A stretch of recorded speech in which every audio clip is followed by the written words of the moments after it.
I would call to order the Village of Westmont Planning and Zoning Commission for our regular meeting this day, Wednesday, July 8th, 2026. Call a roll call, please, Madam Secretary. Commissioner Simpson is late. Commissioner Thomas? Here. Commissioner Peterson's here. Commissioner Lynn? Here. Commissioner Donahue? Here. Commissioner Charleston? Here. Chairperson Carmichael. Here. Okay. And you can call Commissioner Simpson. Correct. Here. Would everyone please rise and join me in saying the Pledge of Allegiance? I pledge allegiance to the flag of the United States of America and to the republic for which it stands, one nation, under God, indivisible, with liberty and justice for all. And while everyone's still standing, anyone who testifies tonight must be sworn in. So please raise your right hand and swear that any and all testimony you provide tonight will be the complete truth. Thank you.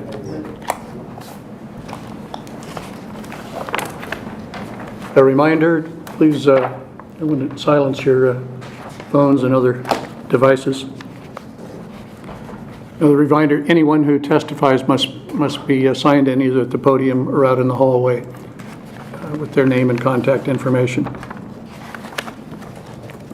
Next item is approval of the minutes of our June 10th, 2026 regular meeting.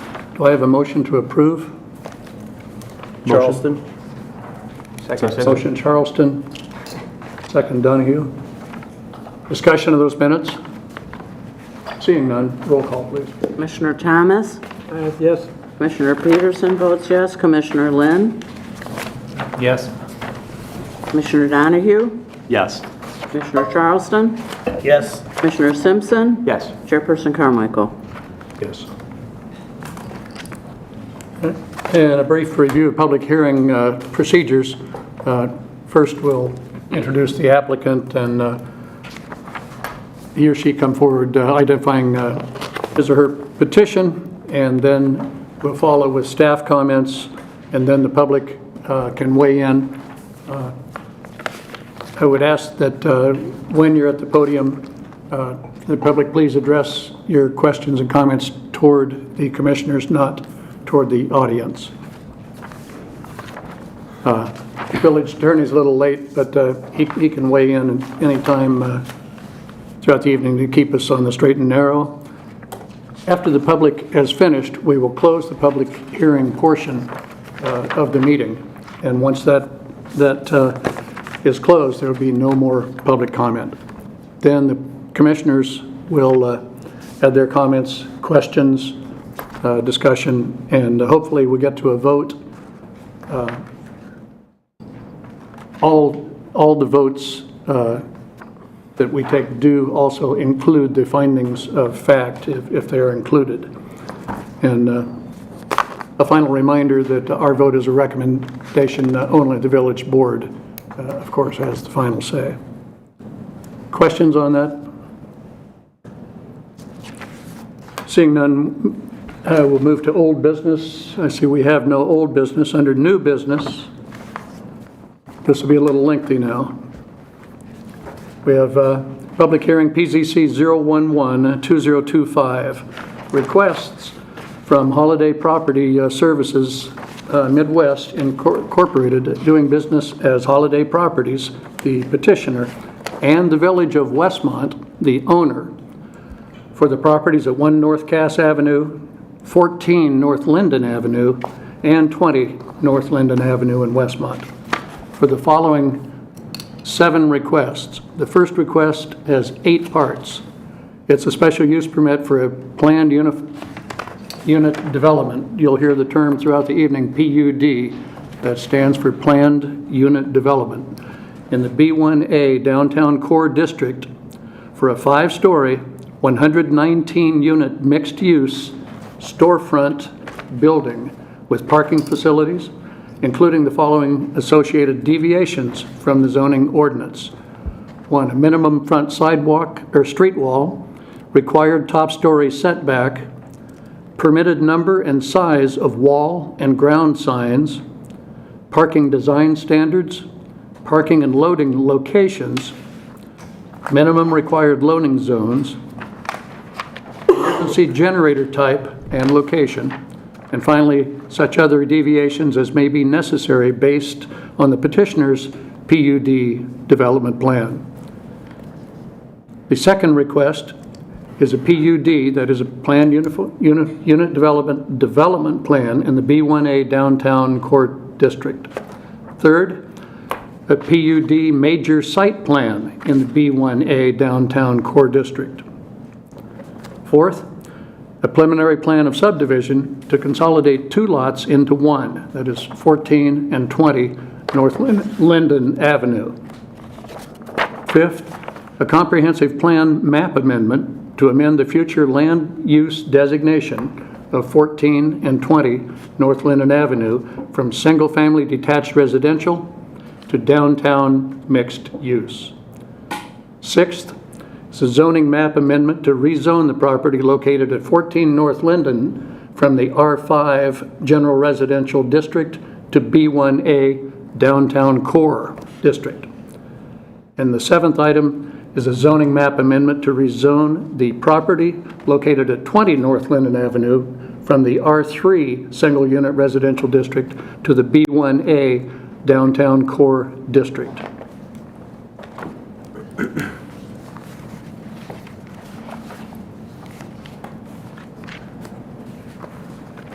Let's go to staff. Petitioner. Let's go. Disregard. And who's going to present for Holiday? Good evening. Hello. Good evening. Are you able to hear me okay? Good evening, Chair Carmichael, Plan Commission, Commissioners, staff, and residents. My name is Drew Mitchell, and I work with Holiday Properties. I've been with Holiday Properties for roughly 20 years. Holiday Properties is a family-owned real estate development company. We are based in South Bend, Indiana, and we have a very active office here in DuPage County and Clarendon Hills. Out of that office, we've become known for delivering catalytic transit-oriented development projects in a number of different suburbs in western Chicago, including right here in Westmont with Quincy Station, which delivered in 2022. That was our team, and also the same architect, Chris Walsh.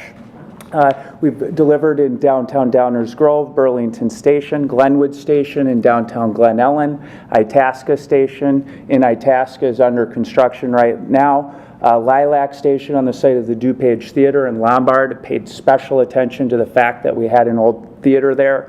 There's a ticket booth in the lobby, for example, for back when there were silent films. And I bring up these little details because I want you to know we're human and we care a lot and we really try to bring our buildings to life.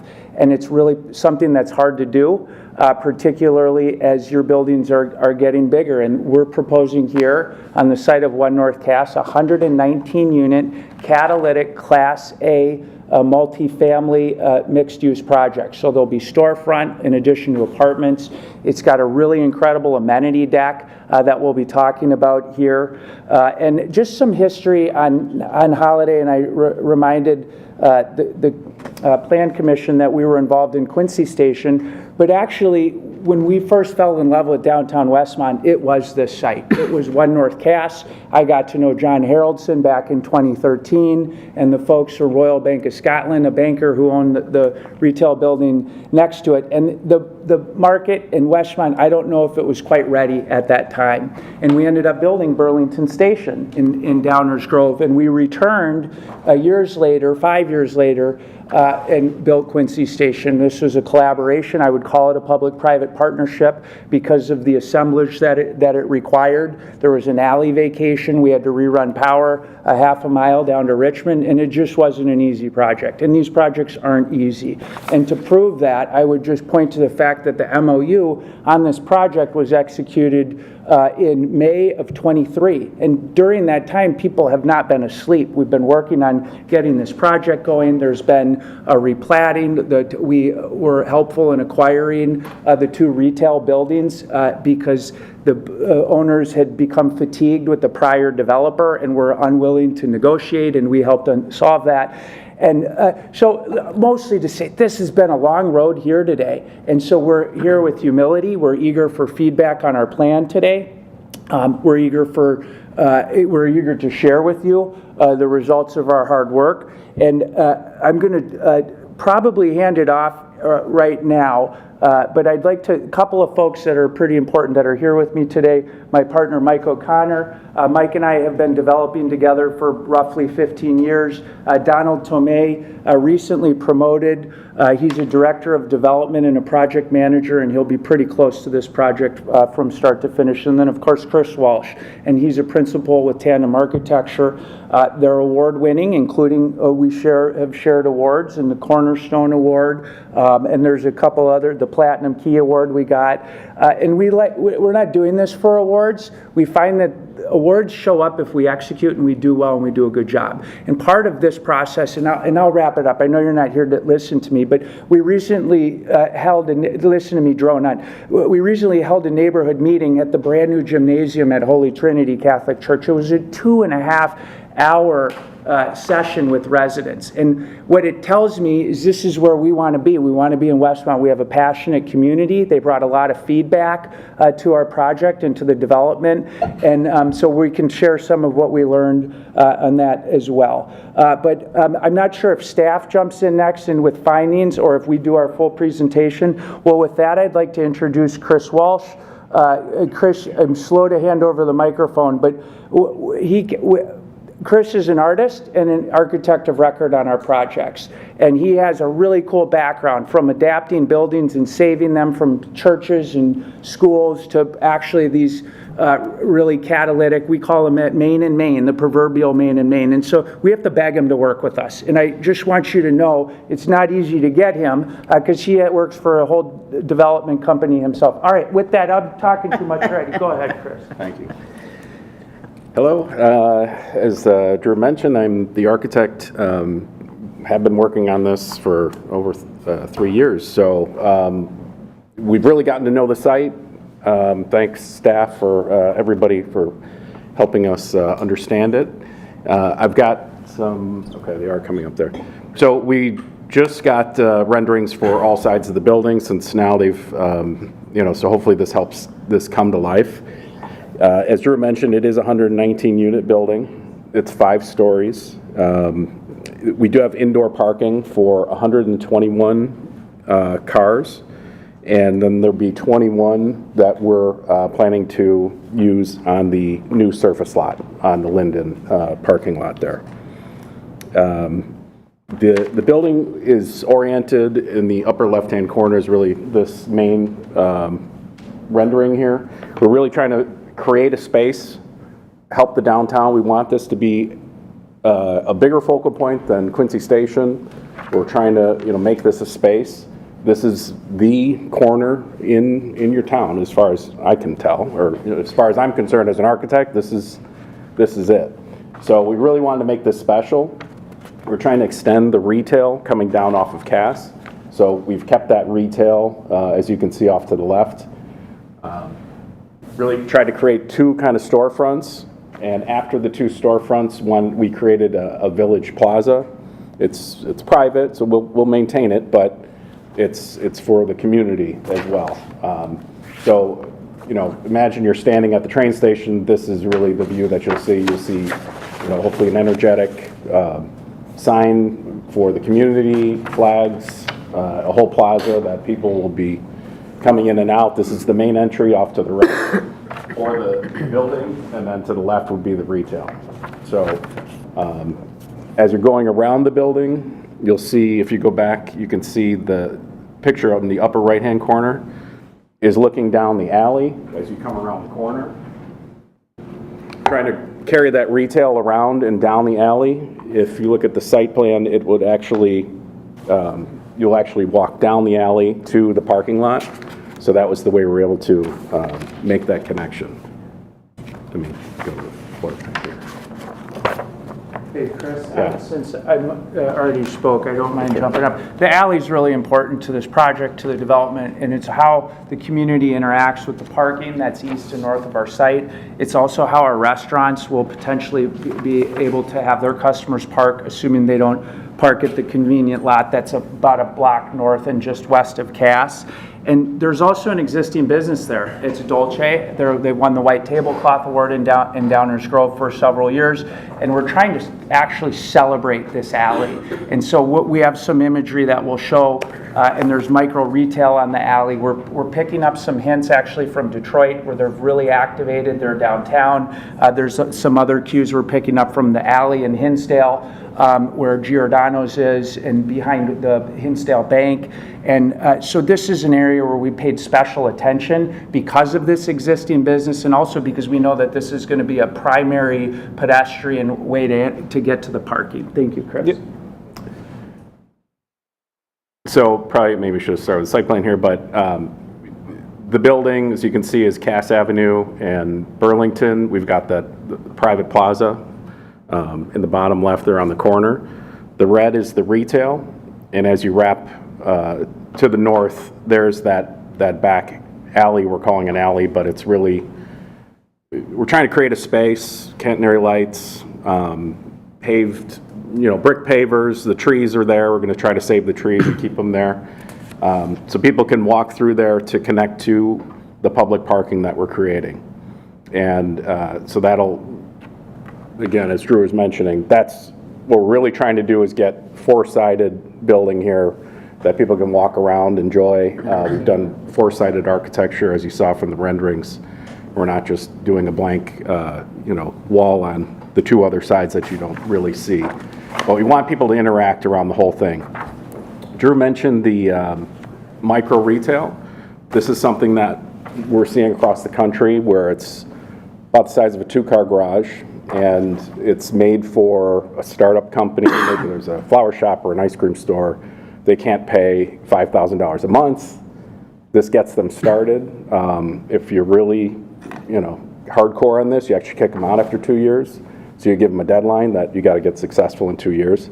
But we've placed them around the corner, down the alley, to kind of get people to, get drawn down there and enliven the space. So you'll see those two small areas there. Want to point out the way the cars get into the garage is off of the alley. So they'll come up Linden, go down the alley, and go into the garage. So they're not going, deep down the alley, but they are getting off the street, and they're private. Similar to Quincy Station right now, where you kind of come down the alley, they come a little bit farther, and then they go in. And then the entrance to the new parking lot is up Linden, and we worked with staff on where they wanted the driveway to be and how they wanted that oriented. So this has gone through a few iterations as it is. So, and that'll have 26 public spots. It's 47 total spaces. Between the parking lot and the alley is actually, we're going to have, that's where we're placing the generators and the transformers, the kind of necessary equipment for the buildings. But you will be able to walk. We're going to create connections. There's a bike area that people can put their bikes back there, lock them up, walk across the alley and walk through, the new alley out to the public plaza. Now, I should point out the front of the public plaza, about the first 20 feet or so, is actually the village property. Staff wants that for, there eventually things you want to do there, put a Christmas tree or, decorations, things like that. So that's for the village. So we've pushed everything back as far as fencing and that. There is a loading zone we're proposing. We want to create that to service the restaurant, also to service tenants or anything like that. So it also gets the truck out of the alley. This truck wouldn't be blocking the alley. Going around to the side on Linden, we're also asking for another pull-off where moving trucks could pull up. Holly's very good about designating certain days of the week. I think it's 3 days a week where people can move in, and that's it. So the thought was maybe working with staff that those could be public spots when there's no move-ins. So maybe on certain days, those could be flex spaces, add a few more cars for the restaurants. And then from there, there is an elevator and a loading zone. So all the move-ins are proposed to really to take place off of Linden Avenue there. As you come around on Burlington and come towards our lobby, the blue area is all the lobby. We're proposing one more pullover spot. This is not a parking spot, but this is for the Ubers that pull up to pick up people or waiting in the lobby to get them. This is for the mail parcels and that'll pull up and not block traffic. So we've also been very sensitive. We understand this is right by the train station, trying to be careful of blocking any traffic and making any issues. And we feel like we've done a very good job. It's, like I said, we've been working on this for a few years now. Hey, Chris, I'm going to just add a few more comments. Coming out of the neighborhood meeting, there were some questions. Actually, we were encouraged to continue to draw the commercial down Burlington, and there were other people who said, why do you have so much commercial? Where are they going to park? So a lot of questions around that. What we're really trying to do on this corner is activate. So we're using our lobby, and you can see we're going to have the manager's office, and that's moving east, and then you've got your commercials continuing on Cass to the north. So the idea is we're trying to really make this corner feel alive, but we felt that by not bringing commercial down Burlington, towards the water tower, it's actually doing a favor of saying, and this is something that Linda Coonsey, downtown Downers Grove, was really important to her, of not bringing shoppers off of their main drag. And so we think this is a good balance of retail, the amount of retail, and I'm actively addressing a question that came up at the neighborhood meeting that really said, don't you want more retail? Aren't we trying to expand our retail east and west?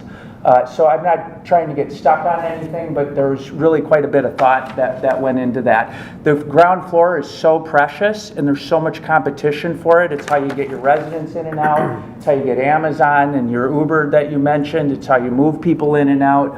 And then, of course, we've got retail needs, too. So we think that this is a pretty good balance. We're open to feedback for sure. I hope you don't hate the micro retail. I'm falling in love with it. It could be like a tannery. It could be a small startup business. I don't love the idea of kicking them out after 2 years because maybe they're just getting going. But the point would be, this is something that we're seeing in our market, in other communities that's been really, it's great, actually. So, okay, I hope that was meaningful. Am I interrupting? So not to skip it, but we do, just massing wise, this is as best we could get, for still under construction, a lot of the Google photos. So we're going to pencil in a few of these things here. But so second floor, just a couple things to point out. We are planning to have a club room on the second floor and a large amenity deck, about 8,000 square feet. Holly's done a great job creating these fantastic amenity areas where all the people come out, and this is where you live. This is where you take your dog out. This is where you hang out. You're above the street, 1 story above the street. So this will be The idea is, we're trying, one thing that's really neat about Quincy Station is this great 5th story view. You can see downtown, but it doesn't interact with the community the way that maybe we would hope. Our old mayor was up there and looking at all the people there. Nobody can see up there. When we want people coming from Naperville on the train to look at this deck and say, I wish I lived there. And so this is opening that up. You're going to see it. It's elevated. It's on the second floor for sure, but it's also going to be very visible. And even from the Bale site and as you south, you're kind of looking, have a real nice line of sight. And then this amenity deck is important. Pandemic did change behaviors a little bit. Units got a little bit smaller. People desired more amenity, but certain things don't work, like theaters. We don't put theaters in. Well, we've been doing create rooms, for example, because we have downsizing empty nesters who don't have a place to work on a Pinewood Derby anymore with their grandkid. And so we have tools that you can check out, and Sanders, and in the Christmas time, that room turns into a gift wrapping station. And so we're actually creating opportunities for our residents to interact. Residents of Quincy Station could speak to this. It does create some issues for us. Sometimes because people fall in love and combine units, and now we have a vacancy. But it really is wonderful. And then we're really targeting, and we didn't talk about who lives here, but there's really two general main demographics that are living in our building. It's pre-household formation, young professionals or recent college grads or union workers, and then once they get married or start to have kids, they move. They're moving into a home with a playground in the back. It just isn't, we don't see a lot of school-age children in our building. And our net new school-age generation in our transit-oriented development projects is pretty much zero. But what we then see are the folks that feel like they don't have a place to downsize in our community. And we saw this at Quincy Station. We had a number of residents who sold their homes locally and moved in this building and were pursuing a lower maintenance lifestyle. And so we're designing our units around this. And little things that we do are they're not top secret, but we kind of keep them secret. Some really custom closets and places for shoe cubbies, smart thermostats, bringing water to a fridge. Would you believe if somebody downsized out of a big home and it kills them if they don't have an ice maker? And they have to make them in the cubes. So we've learned all of these lessons and are really trying to bring that in. Okay, I'm getting us off track, Chris. No, you're good. Just hook this. Yep. So this is just a quick slide of past amenities. Things has not been quite programmed yet, but on this second level, just to give you a little, it's this area here that would be looking out over the train. That would be the 8,000 square foot plaza. And like I said, so fire pits, multi-purpose areas where they play ball, dog runs, bar, grills. Those are all things that we're planning to put in this area. A few more things that they've done in the past. We have put a fountain, and then just, gives you a little bit more visual. Large chess. We'll have to see what we end up programming here, but these are just other amenities that would come here. Another, slide on amenities, dog run, as Drew mentioned, a create studio. These have been popular in the city. Go wrap gifts, you do those types of things there. Fitness center, mentioned the clubhouse, hotel style lobby, wellness studio. These are all, again, amenities that Holiday has executed fantastic, and these are all pictures from their other communities. And then just unit summary, as you can see, it's about 61% one bedrooms, 24% studios, 12% two bedrooms, and 3% three bedrooms, and that makes up the mix. But you can see they do very nice finishes, Class A finishes on all their buildings. And these are just, again, Do you want to speak to our you want to speak to unit mix? why we chose this at all? Yeah. Our best example is Quincy Station, and we saw a lot of our residents is really focusing on specific unit types, and we wanted to replicate that for this building. So, what I get excited about is our chunk rates that we project for this project. On average, we expect rents a couple years from now to...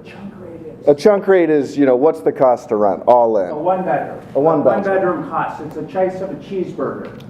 And we actually expect that here at Sentinel Station, it create some more affordable options for the community. It's actually a little bit cheaper on a chunk rate basis than what you might see down the street today.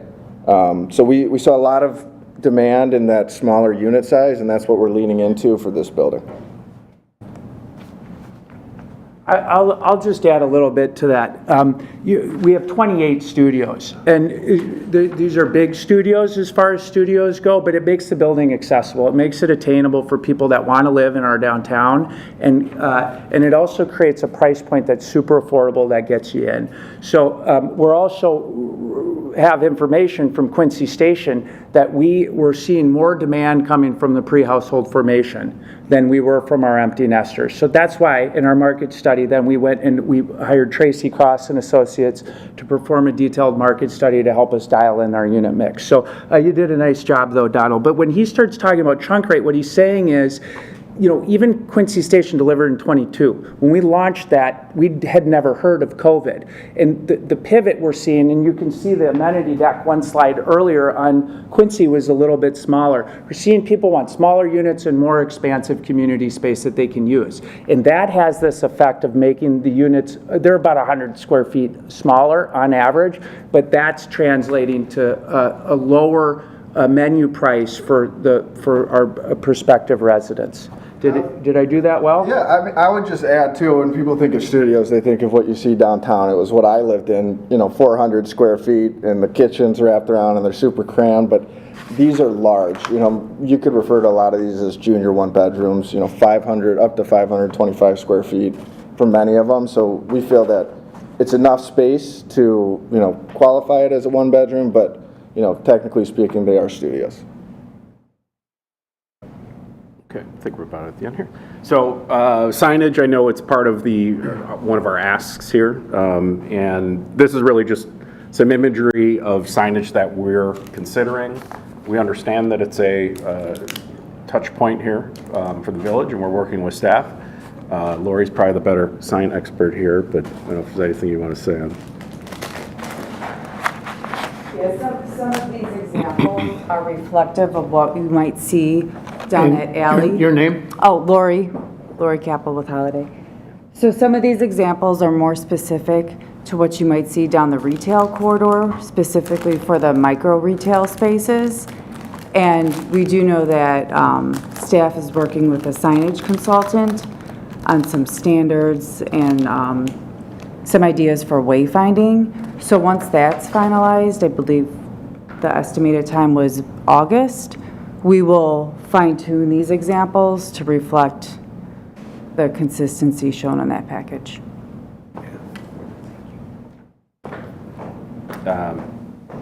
As Drew mentioned, we've taken a lot of things from the community and pulled them into our buildings, and these are just some examples using art,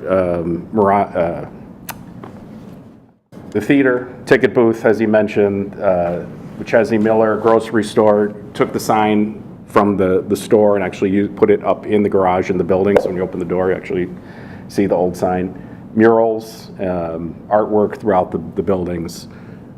They've been great about researching the history of different places and trying to really pull that in the building and give it life in each one. So these are just some examples.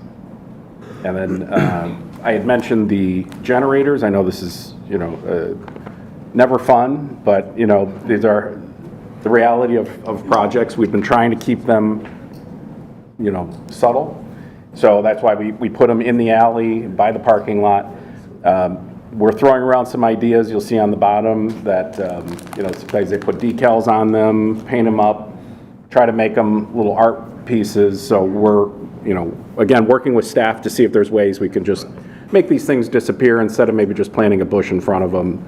Let's get a little bit creative. We see this, especially that back alleyway, as being a very unique, vibrant place with the signs, paintings. There's some areas on the walls that maybe we can work on doing some murals is a bad word around here, but maybe something like that. But working with staff. Here, this slide says natural gas generator. Is that correct? That's correct. Yeah, it was our understanding. Scott had shared that code suggests a natural gas generator, so that's what we intend to use here. This is actually, we used the similar generator at our project in Glen Ellen, Glenwood Station, so we think that spec works here as well. Thank you. And that's it. Hand it back. I'll close it up. Thank you, Chris. Really nice job. These are big projects. We didn't spend a lot of time on this rendering, but I want to go back to where we started. I'm really thrilled about it. I'm thrilled about our material selection. I'm thrilled about this Sentinel Station. It pays homage to our mascot for our local school district. and I like the dark banding. We wanted to complement Quincy Station, but not copy it, and wanted it to feel very different. So you've gone down a street and you can tell the same developer developed each home for 6 houses in a row, and I don't want to hurt myself or the developer at Quincy Station, but we were really deliberately leaning away from trying to have these say that they were sister properties. I do see opportunity for us there's a concept of Kaizen and it's continuous improvement, and we try to practice that and embrace that. So we're hoping for constructive feedback today, especially things that improve the project and improve the way that it interacts with the community. This is, as Chris mentioned, maybe perhaps the most important site in our downtown, at least today. We're going to have a pharmacy or some others that might be pretty important very soon. But mostly, what I hope people understand is we've really tried to think about buses, traffic backing up on the train station. How do we get our trash in and out without bothering a restaurant? How do we hide our move-in, move-outs and make it so that it's not potentially impeding traffic? How do we take the things that people love about Quincy Station and really kind of put them on steroids? That's our amenity deck. We intend to make this space available as we have. We've had Chamber of Commerce hold meetings here. We've had our local realtors have had, we would continue to be a good community member here in the way that we administer this project. The last thing is we can't wait to get going. There's still a really big project out there. Our hope is that we can try to keep this process with the Plan Commission and Village Board approvals and ultimately the redevelopment agreement kind of in line with a start in early 27. Am I right about that? Or it's like when it's snowing, we would start hopefully digging. But with that, thank you so much for your patience and time listening to us. And I hope we covered the major stuff. And if we didn't, I bet you'll let us know right now. So thank you. I want to mention two things. Yeah. One is we've talked a lot about the alley. And we really think this is going to be an important, small but important space.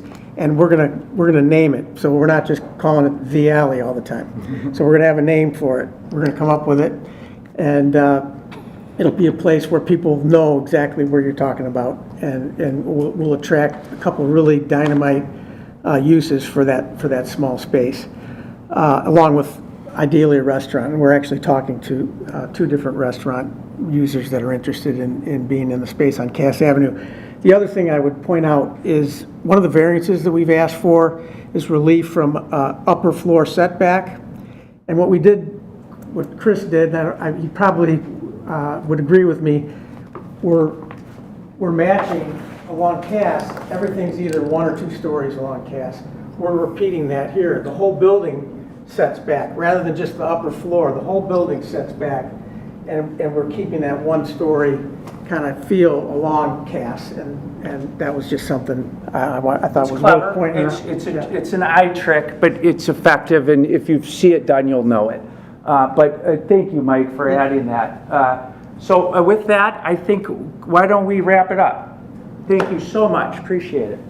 All right, thank you. Staff comments, please.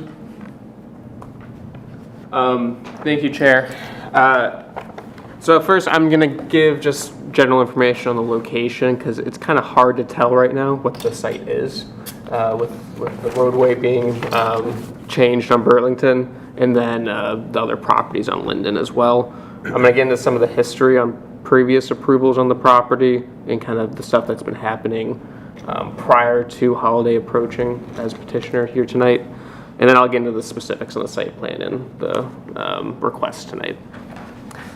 So 1 North Cass is located just over here at the northeast intersection of Cass Avenue and East Burlington. The site is currently approved with a public parking lot consisting of 51 parking spaces and a portion of the roadway that was part of the public roadway on Burlington, that little S-curve. The S-curve is now being pushed back with the capital improvement projects.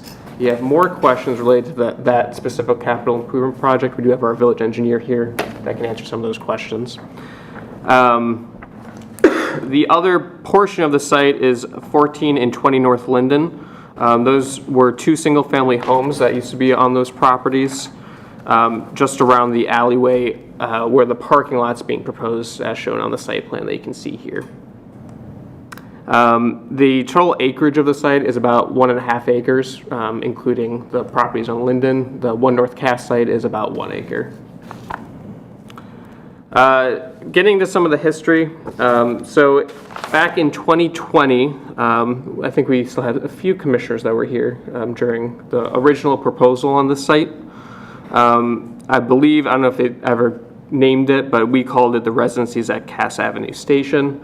That project that was approved on that site was a 7-story, 82-foot tall mixed-use building with 174 apartments, and it was about 8,000 square feet of retail space on the first floor. In addition to that, they also had some parking available. All of that parking that they were proposing at that time was private parking for their residents only and employees. I bring the previous approvals up as more of a context to what's being proposed tonight. The proposal tonight before you should be viewed on its own merits with the current zoning code and the criteria for approval, which I'll touch on later on in the staff report. Related to the staff report, you should have a small table at the start of it talking about the previous approval compared to this one as well. So originally in 2020, that particular project in 2022, did not move forward. The village terminated all agreements with that developer, believing due to financial hardship at the time, they can move forward with the project. So the village rescinded all the approvals, including the subdivision approvals for the property and the site plan approval, and any agreements related to that.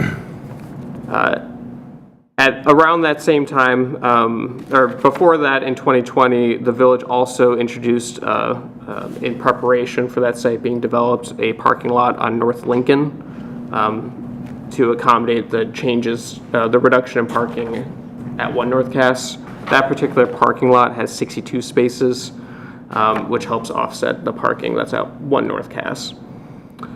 The approvals for, like I said, the approvals were terminated, and since then the village decided to subdivide the property and consolidate the property and continue with the roadway capital improvement project on Burlington for the redesign to create this new property at One North Cass. That came to the Planning and Zoning Commission and was approved by the village board. And that document has been recorded at the county, so this is now a lot. We actually finally got the PIN number this week for the property, so it's shown on the maps correctly in the parcel viewer. In addition to the subdivision, last meeting at Planning and Zoning in June, we forwarded mass rezonings of the downtown into 3 distinct districts: the downtown core, downtown edge, and the downtown residential. That was before you last meeting. One of the properties, One North Cass, was one of the properties being rezoned. That is going through the approval process right now.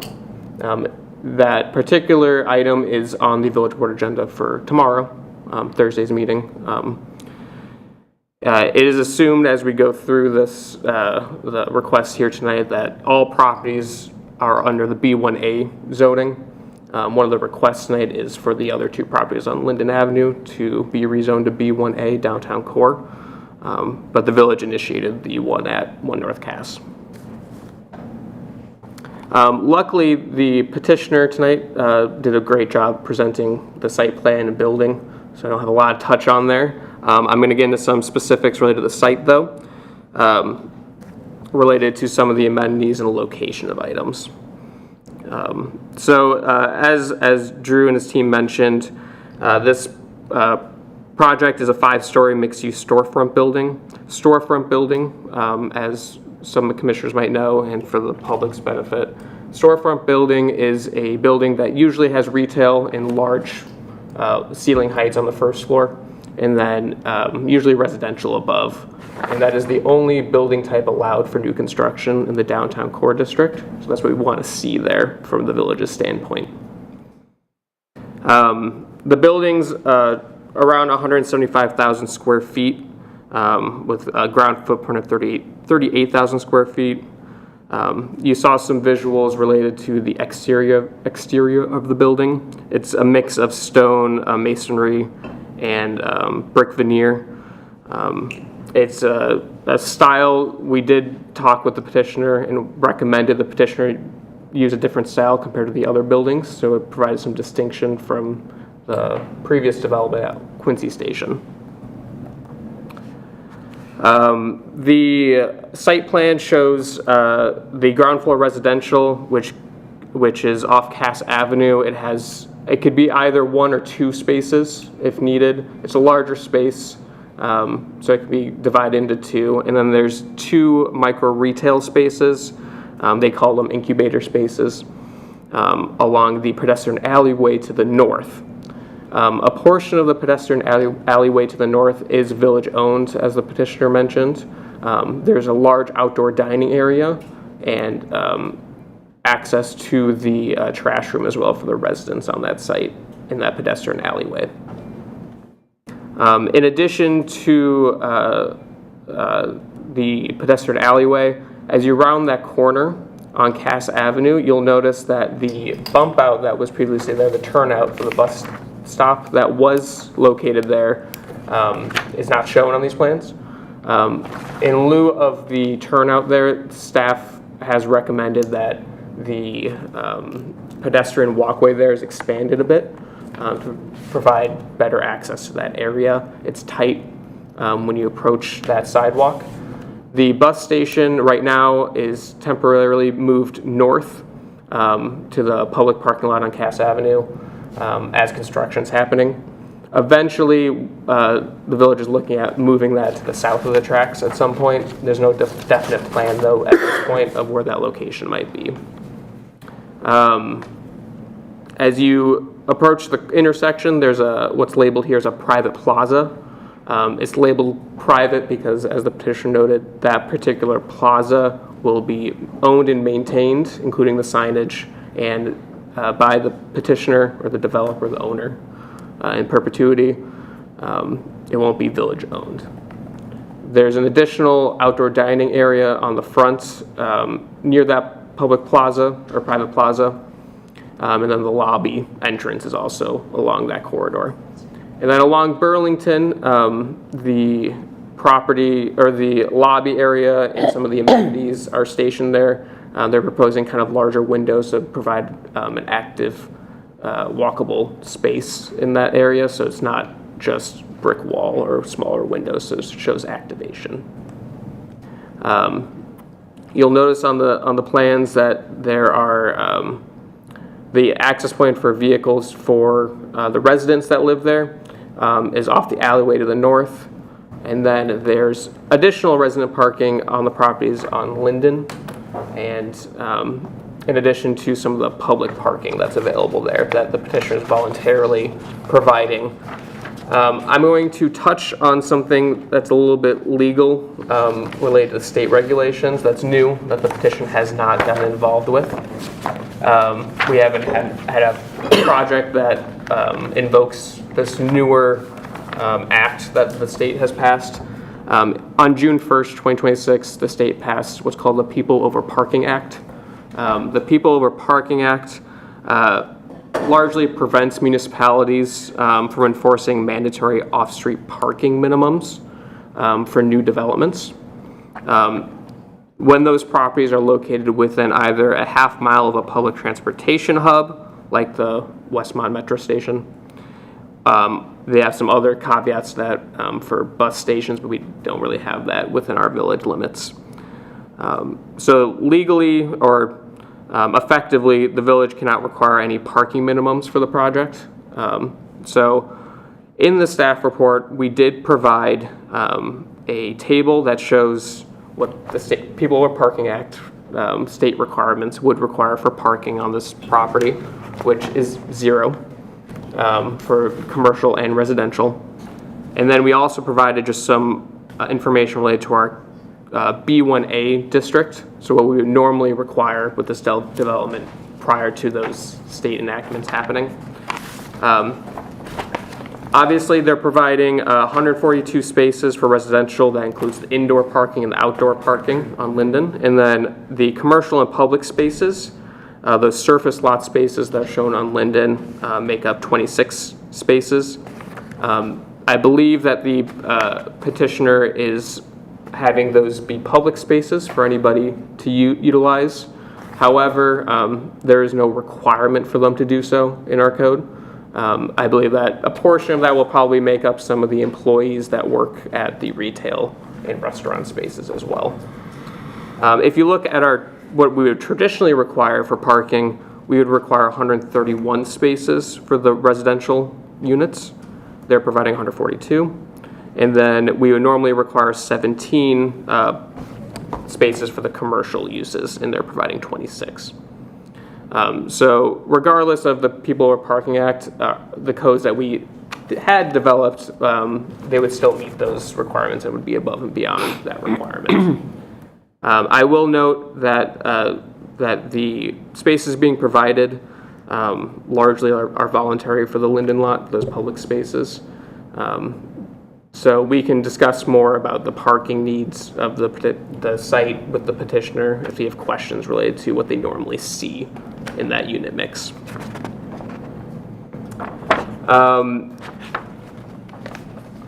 I'm not going to touch on the amenities. I think they discussed that in depth enough on the second floor. I will just note that along Burlington, those amenities will be on a second floor courtyard, so it's open air.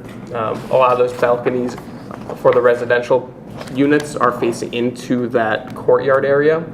So there's no balconies hanging off on Burlington Avenue to the south.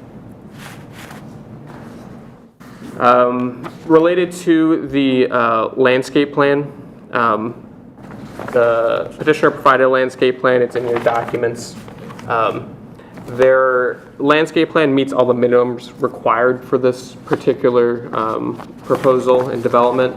However, we did note to the petitioner, and they're aware of this, and we want to make sure that it's either included in the planned unit development agreement or some other ordinance that provides some flexibility for the landscaping. Obviously, Burlington Station, Burlington Avenue, the capital improvement project. We have some plans for what's going in the row near the sidewalk, but nothing's definite. Additionally, on Cass Avenue, we're also in the process of developing a streetscape design master plan for the downtown area. So we do ask that the petitioner's somewhat flexible with what needs to be installed there, so it agrees with our plans. We do expect those plans to be done within the next 1 or 2 years related to the master downtown streetscape. The south side of Burlington would be the village, whereas the north side Correct. of Burlington would be the developer. Yeah, so Burlington Ave on the south end, I believe, and correct me if I'm wrong, the south side, currently the plans show a sidewalk on the south side of Burlington wrapping around. And then there's also a sidewalk on the north side of Burlington wrapping around the building. There's nothing definite as we work through some of the agreements on who's installing what. That still has to be worked out after the fact if the project moves forward and is approved.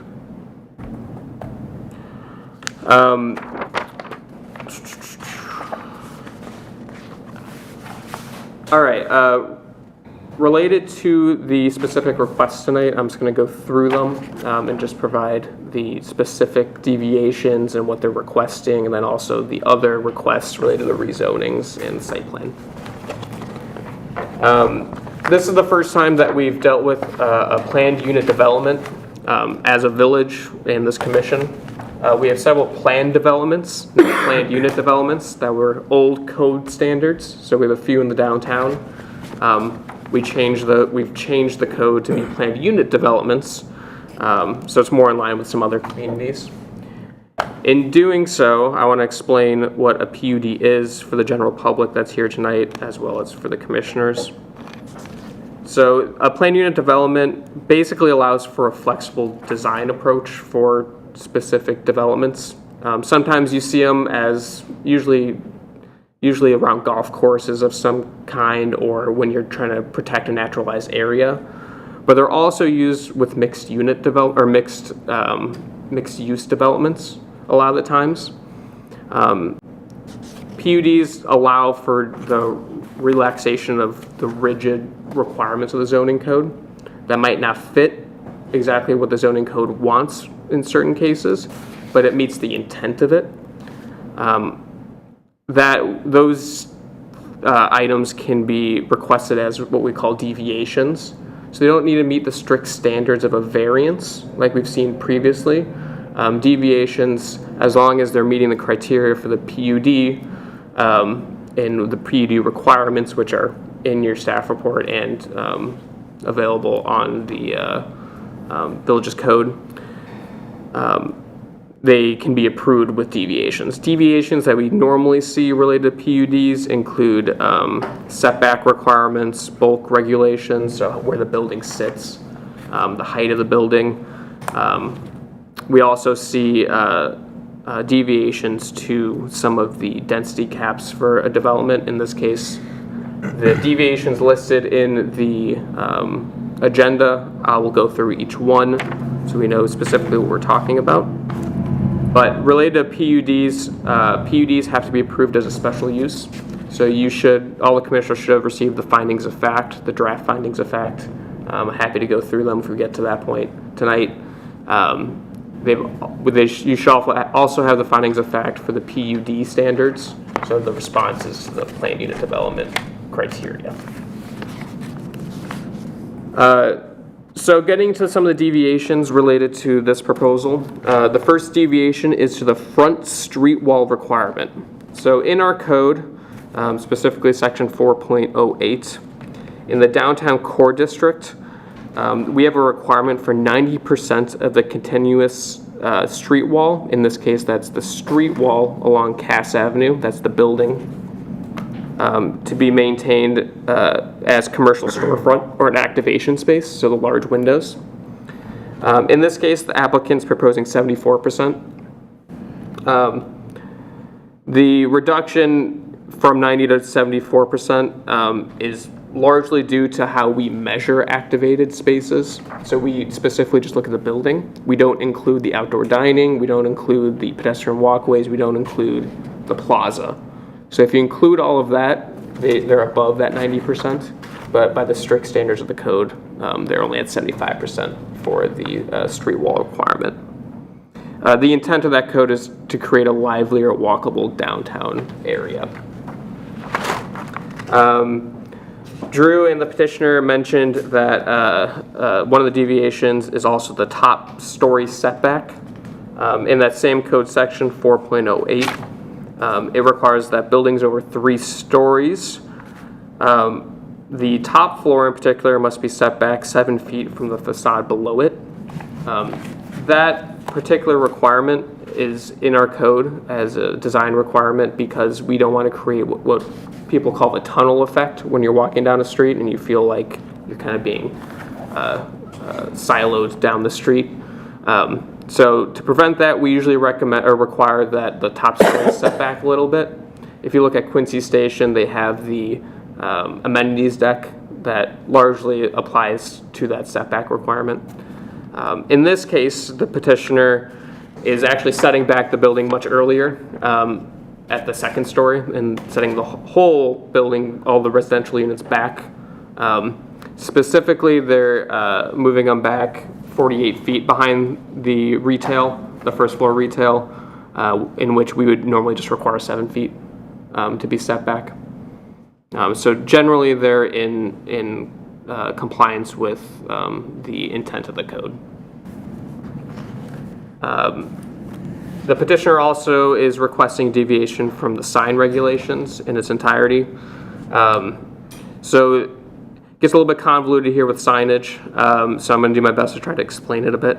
The petitioner provided a sign package to us. The sign package and the elevations of the building show signage, so it's both. In this case, the petitioner is proposing 11 total signs. including wall signs, some of these perpendicular signs that come out of the building, and then wayfinding signage as well as a ground sign on the public plaza. In our code requirements in the sign code, it does not accommodate this type of signage well in definition or in total number or size. Staff recommended that because of the type of signs they're proposing, that a deviation should be requested for that. The total number of signage that would be required on the site or be allowed on the site is 378 square feet.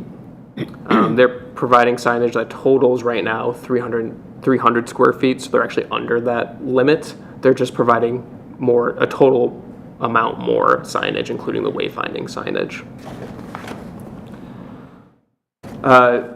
The loading and location count. So section 9.10 and 4.07. Oh, sorry, let me go back. Parking design standards. Section 9.07 in our code outlines the design requirements for parking lots.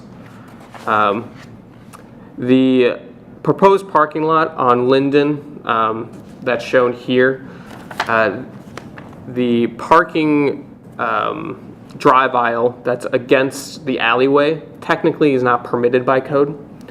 Typically we want parking all on one site where parking or drive aisles aren't bleeding out into the public realm at all. However, alleyways act different than a public street. So staff did recommend, and we went through several rounds of iterations for the parking area in design. This seemed to be the best fit. And because the alleyway is much slower, it's not a true street, we did not see any conflict for the drive aisle to be located off-site here. In addition, many of the properties on Cass Avenue require you to drive back up onto the alleyway to get out anyway, just historically.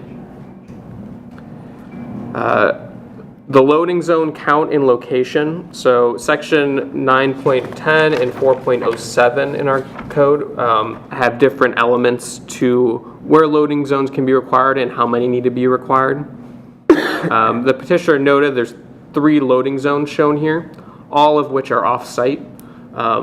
Staff has generally given them the thumbs up on allowing them to have the loading zones off-site. It's not uncommon for the loading zones to be off-site, especially when there's an alleyway. Typically, many of the commercial properties on Cass Avenue that utilize the alleyway for deliveries and drop-offs for the retail and commercial components, so it's not uncommon. Our code requires that I believe it's 2 on-site loading zones. They're providing 3, they're all off-site. So they're meeting the intent of the code. Again, it's just a technicality that they're technically located off-site. The last deviation that we have noted here is related to the emergency generator. So in the staff report, we were assuming it was going to be a diesel generator. It sounds like that's changed now to a natural gas generator. The one used at Quincy Station, I believe, is diesel, but since they're providing that information, it does not exempt them from requiring a deviation. So we still have design standards for generators to be screened in some way, and they typically can't be located within the view of the public right-of-way.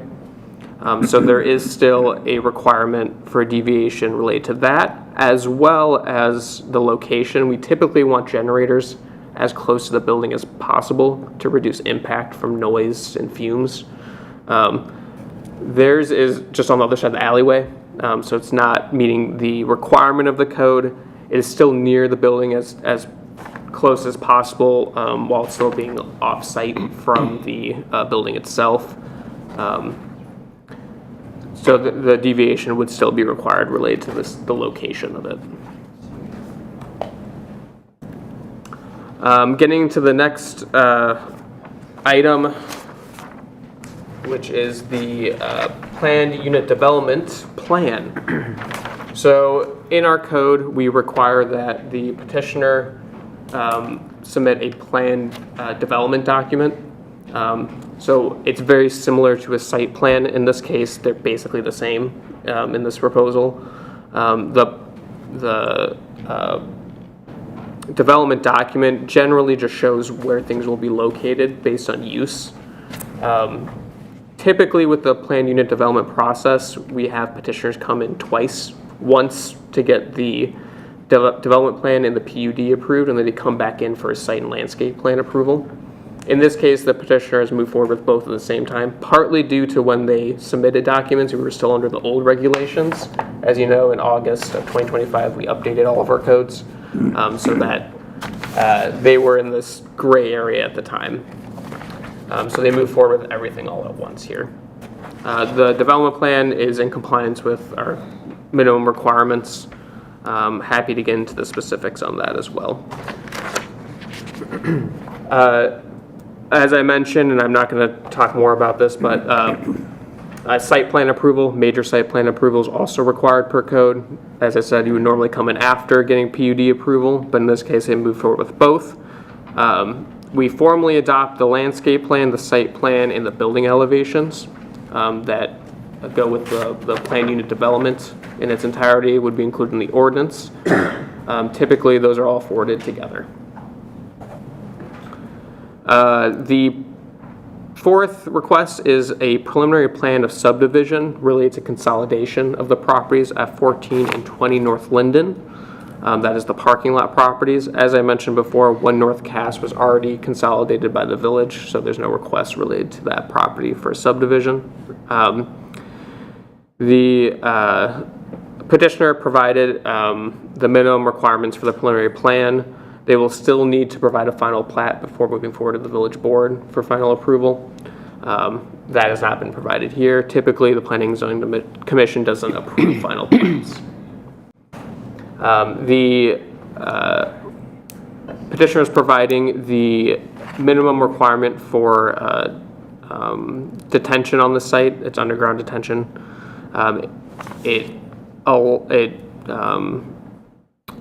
It's being provided underground, and it replaces the surface detention that is at 1 North Cass right now in the parking lot. So that's actually a detention facility of some kind. Like I said, we have our village engineer here if you have questions on that. The fifth request is a comprehensive plan map amendment. So the future landscape land use designation for 14 and 20 North Linden is currently single-family detached residential, as shown on a land use plan map in the comprehensive plan. The petitioner is requesting an amendment to the downtown mixed use as part of making the development cohesive in land use, and after this I'll talk about the zoning map amendments. The comprehensive plan, although the land use plan shows the future designation as single-family detached residential, in the sub-area plan it actually shows both these properties as a recommendation to place supporting parking lots in this area at the periphery of the downtown core. So in that case, it is meeting the intent of the comprehensive plan. Items 6 and 7 I'm going to talk together on. Those are the zoning map amendments. So 14 and 20 North Linden are zoned differently right now. So 14 North Linden is currently zoned R5, which allows for general residential. And then 20 North Linden is zoned R3 for single unit residential or single family residential. The petitioner is requesting a map amendment for the zoning map for both parcels to be rezoned to B1A downtown core. So it's a cohesive zoning of the 1 North Cass property and the PUD as a whole.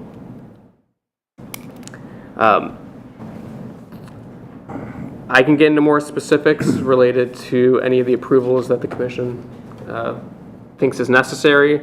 I will note that related to how the commission can operate when getting to a motion of some kind tonight, the commission can recommend approval of all items to the village board. They can make a recommendation of approval on some of the items related to the PUD, or all items with conditions.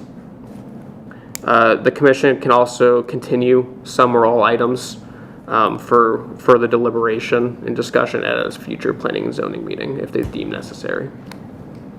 And then obviously the commission can also recommend denial of the petitioner's items, some items or all items. And Chair, I'm open to comments and questions. Thank you. Excellent, thank you.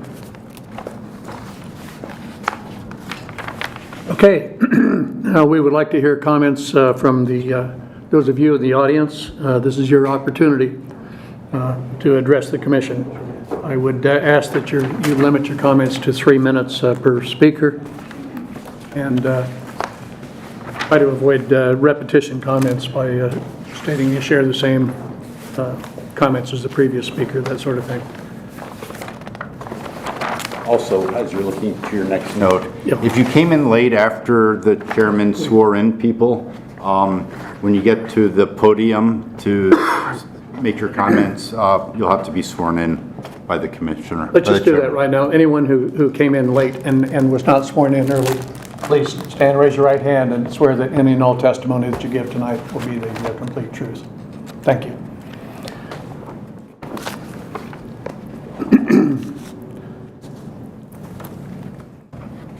Okay, after the final people from the public have spoken, we'll close the public comment and move on to the commissioners.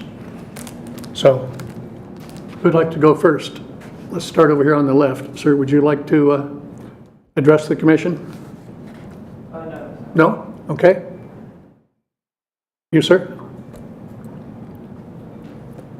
All right. Next. Okay. Good evening. Please. Yeah, please come up to the podium. Identify yourself. Yeah, and you have signed in? Yes. Good, good. My name is Kyle Dispenza, Westmont resident. I've been following this plot or development for a while, from the previous developer, actually. I went to every meeting that you all held then, recognized some of your faces, but we have a lot of new faces as well. So I do feel that Holiday has done a great job. I really appreciated that they put on the meeting for the residents a couple weeks ago at Holy Trinity. There were a lot of great questions, comments. A lot more residents showed up there. I was kind of hoping to see more here too, but that shows that they did a good job kind of answering our questions. They did take into consideration a lot of what we said. Parking has always been a big thing for me. Taking away what I consider our downtown's main lot and what everybody knows, what everybody kind of goes to first when they shop and dine at Westmont is a big concern. I do appreciate that they will be doing the 26 public spots as shown on the drawing here. And again, with the new law that was enacted last month, they don't have to do any. So that was really considerate. I would still love to see it as like a 2-story lot. So it would have more, even the village went in with the developer. So 2 stories on that Linden lot there. Because again, that would just bring more people downtown, and that's really what you seem to all be looking for now, right? We want people to shop and spend their money and hang out in Westmont. I love that the new alley there, like Drew said, that's really up and coming, especially for people my age and families. I think a lot of people will, enjoy that, especially with the trees, some shade, something new, kind of get off the busy street of Cass, but you're still enjoying the downtown area. He did mention the Hinsdale Alley. Just want to remind people that there were a few accidents there. Unfortunately, a lady was hit by a car in front of La Fortuna, so maybe just think about some barricades there right behind that loading area, because we obviously don't want to see any of our residents get hit. I know staff mentioned the south side sidewalk there. I think that's really important. You want more people walking, obviously. There's going to be less parking. I live close, so my family and I often walk downtown that way for car shows, for Dolce, etc.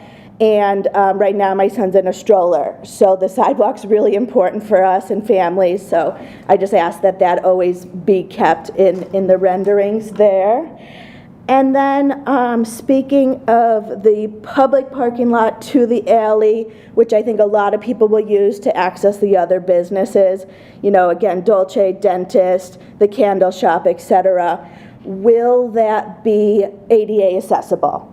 You know, I do see a couple handicap parking there, but a lot of our residents are older, and I would, even myself, I would like to kind of, not that we can, but keep those parking and the closer available for our older residents, and they may be in a wheelchair and need to just be able to take their wheelchair through that little, you know, crosswalk and alley spot. So if we could take a little bit of ADA accommodations into consideration, I think that would be wonderful as well. But again, I'm so much happier with this development than the previous development. They understand Westmont, they understand our needs, they have the bump out for deliveries, and if just a little bit more parking could go somewhere, you know, we'd love that. Thank you. All right, thank you very much.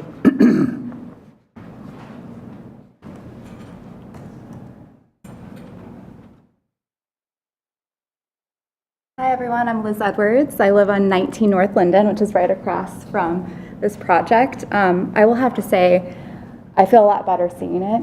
It's a lot better than the project in 2020. I really appreciate all the work that's went into this. I think I don't know if this is maybe the appropriate meeting, but for what I wanted to bring up is that we're going through this construction, that we're just open and communicate with residents when changes happen. For example, we didn't know about the temporary road that happened on Burlington. Just being really open with communication, make sure that we don't have any real unnecessary disruptions to residents. I just heard last week that you guys are planning to do the construction of the alleyway behind Linden at the same time as this apartment construction, and that will really put us and disrupt our lives on Linden. So I just want you guys to take that in consideration, work with them, stagger this project, just really think about the residents on Linden. Is that correct, Scott? I can't answer that I spoke with question. the village engineer last Yeah. week. Is that correct? That is correct. That alley is under design now and scheduled for construction next year. Anyone else from the public? Well, thank you. Those were some good points. We got one more. Good. Hi. My name's Laurel Rugen. I live 513 North Grand Street, and I did go to the last meeting that they had. It was still points that a lot of residents had brought up about, it's better 5-story than 7, but still, it is overshadowing this building, you know, single-family homes. And one guy who lives next door, he's got small children and everything. And this thing's, going to be towering over his home. That was a concern. And also still haven't heard anybody bring up anything about traffic patterns. So as she had mentioned about, you know, it should take the residents on that street into consideration. But overall, the traffic patterns, how this is going to affect everything coming down the line. And we all know what a joy it is getting stuck by the freight trains here as it is now.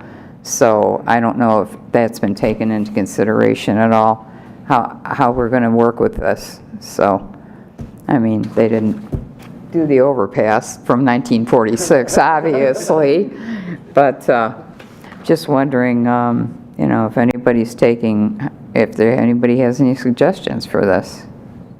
We do have a traffic engineer here if helpful, but probably I'm out of order. I was going to say the same thing. The commission should have received, and it was a public document as well, the summary for the traffic report. Okay, thank you. Well, thank you.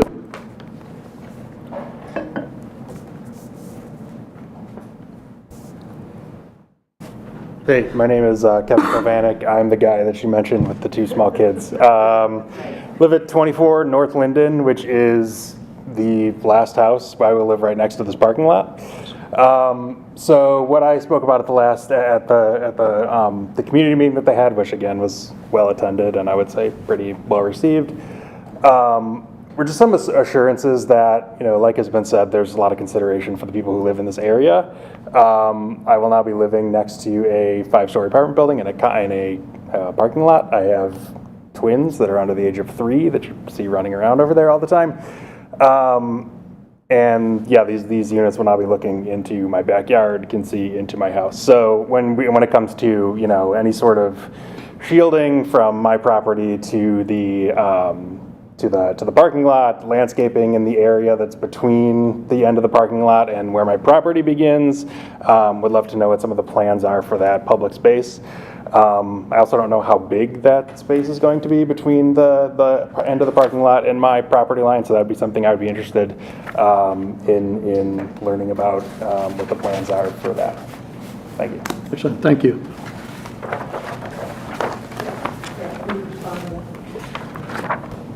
Can they respond, Well, Chair? I would ask that we hold the responses. I will request a specific response to that, but not right now.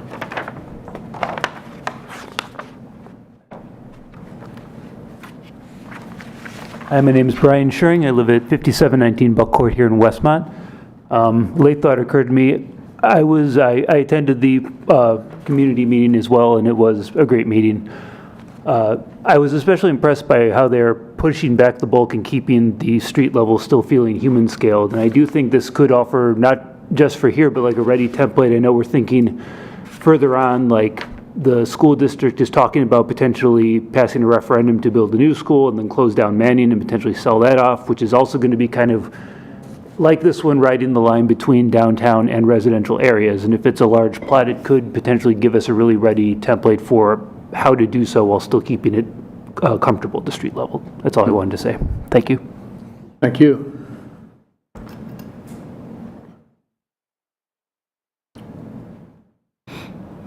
Anyone else?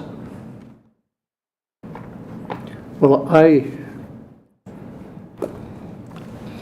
noted at least 4 things here. Were you going to comment, John? No, just to say the petitioner should try and answer all the questions that were raised. Yes, so Drew, I'm seeing ADA accessible parking lot. Come to the podium. I may need help remembering all of them. The ADA accessible parking lot, it would be accessible, and we're held to pretty stringent ADA standards really throughout the whole building. The whole building itself can also accommodate people with handicap conditions. I'm aware of the issue in the alley at Hinsdale. Somebody backed into somebody and they lost their legs. It was awful.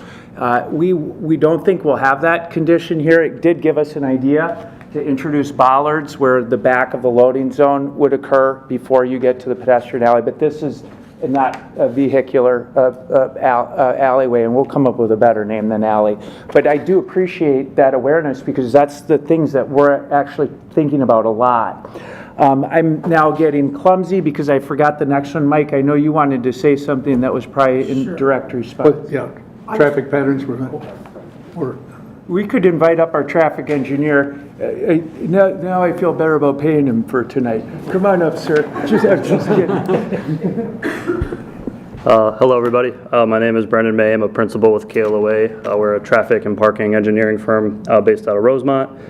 So yes, we did prepare a traffic impact study for the development, which took a look at the weekday morning, weekday evening commuting peak hours, the traffic generated by the development, incorporating the current realignment of Burlington Avenue, and all those factors came into play. And I know it's been touched on several times already, that the design of the building and the parking lot, providing the residential garage parking off of the alley, and all of that was done with great care to kind of clean up what was the pre-existing condition of Burlington Avenue, in which when you were entering that public parking lot, it was along the curve and you could kind of go to the alley or go into the parking lot. So what you see here with the village continuing with the realignment is a traditional always stop 4-legged intersection. The access to that parking lot was located to the north so that those southbound queues on Linden didn't block access to the lot. The access to the parking lot being provided via that alley as well as Linden to provide that flexibility. So all those things come into play to mitigate any traffic impacts of the development. Also happy to answer any specific questions if you have any. Thank you. Yeah, thank you. The lady brought up a point about the possibility of a second parking level. I know that the Lincoln lot, when the Lincoln lot was built, it was stressed and configured for a future possibility, but I guess adding a second level to a parking lot is a very expensive endeavor, and I know it wasn't possible at the time with Lincoln. But I mean, I see you looking to Mr. Williams. I'm not sure if you, I mean, my awareness, I do have familiarity with the lot on Cass to the north has the ability to add a second story. I'd look to village engineer or somebody else for more, I'm seeing head nods. We have explored a parking structure here, and we've priced it out, and it's not cheap. It's achievable. My friend Mike O'Connor likes to say, keep it simple, stupid. And I don't mean to overcomplicate this. I actually think it's a wonderful idea. I don't know how to fully capitalize that and make it part of this project where it's very atypical for a parking structure to be privately owned if used by the public. And so this would require a different sort of collaboration. What I think how I'd like to conclude my response is that we'd like to explore what would it require subgrade for us to allow for a future public, a two-story parking here. I mean, and Mike or Chris, I know we've all looked at this together. If you think I'm missing anything, but it became hard to, where do we take this and what do we do with this? And it almost could be perceived that we're trying to take our parking problem and put it back on the village and you go build this and pay for this. So I mean, just going straight to what the newspaper could maybe say about that. But it's actually really a good idea.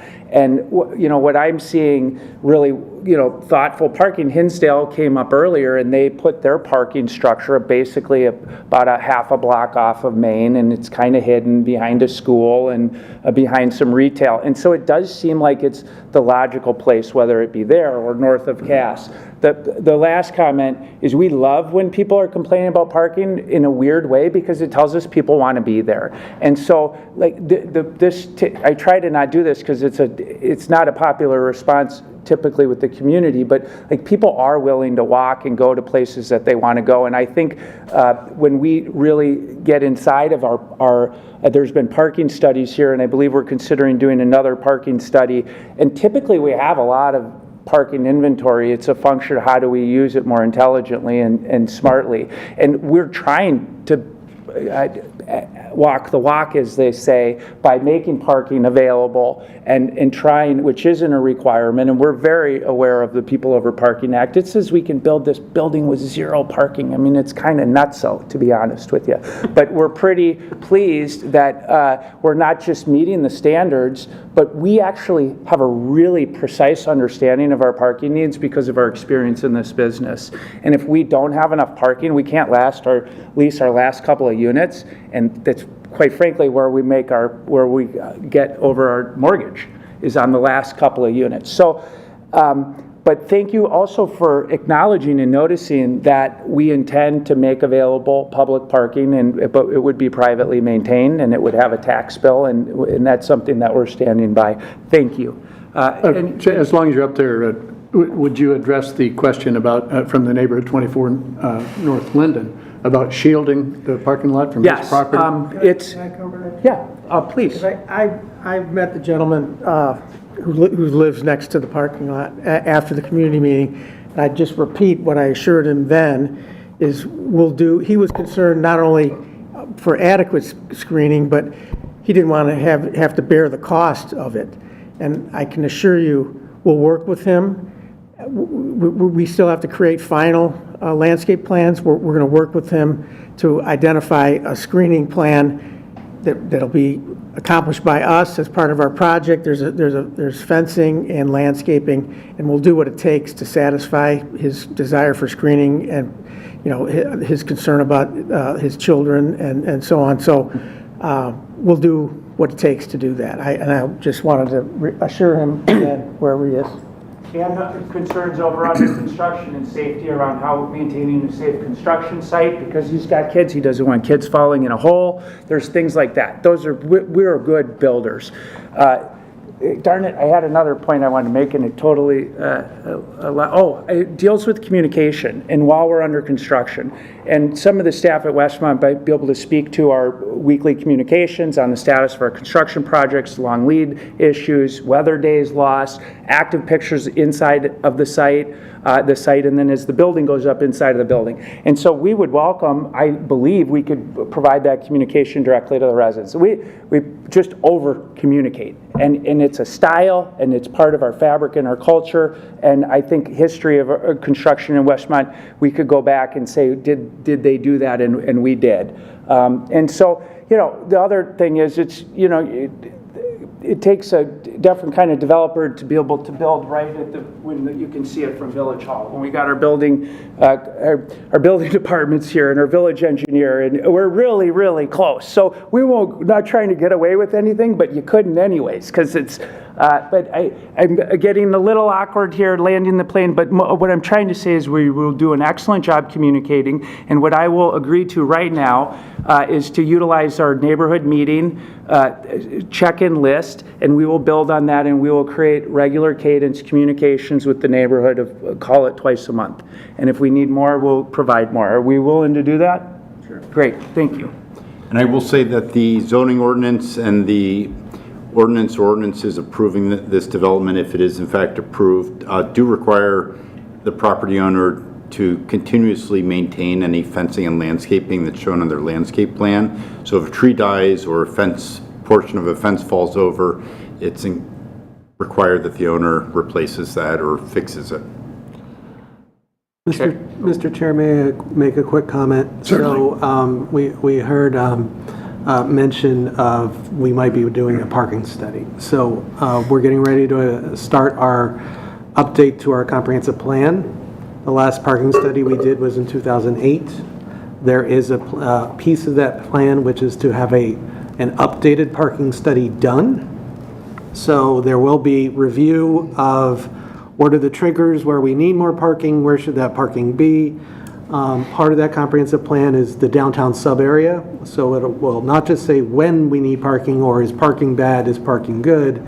It will also try to think about how the future looks in the downtown and where those things should occur. So not part of this project, the village has recognized that it's time to update that 2008 plan, and that will be part of the comprehensive plan, which is basically going to take 18 months and have a lot of public input to get done. So. Thank you. Chair, if I can add, sorry, not related to that, but related to the landscape plan and the fencing. The plans, just so everybody's aware, the plans for the parking lot show a 6-foot solid fence on that north property line with about 5 or 6 feet of landscaping in between. That includes the turf for the overhang of the cars. That fence right now is shown as going down to, I believe it's 3 feet, right where the front yard starts for that property to the north. So we do encourage the developer to work with the neighbor. Okay. And we had one more point from the public about traffic patterns. I don't know if Kale Away wants to address that, or if you address traffic density and so forth, but patterns. They're going to be north and south on Linden, east and west on Burlington. I think this is your question about increased traffic and which directions people are going to be going. Was that part of your study? Yeah, so with our study, we look at developing where traffic is coming and going under existing conditions. We assign that traffic to the roadway network and then develop what's called the total projected traffic volumes, and we analyze those. So in this case, the existing patterns are showing 5% to the east on Burlington, 10% to the west on Burlington, 45 to the south on Cass, and then the remaining 40% to the north on Cass. recognizing that with the configuration of the alley and access off Linden, there might be some traffic that chooses to turn left onto Linden, but the majority of the development is oriented off of Cass and Burlington. So having read through the traffic study, it seems the trick is that traffic light at Cass and Burlington. Because going, making the left in from Cass, coming southbound into Burlington, obviously it stacks up, and your study noted that we would likely stack maybe one or two more cars during peak hours. That is correct. And then in combination with that, there is the extension or the realignment of Burlington Avenue, which is increasing that stacking by more than what the increase in the queue would be. During peak hours.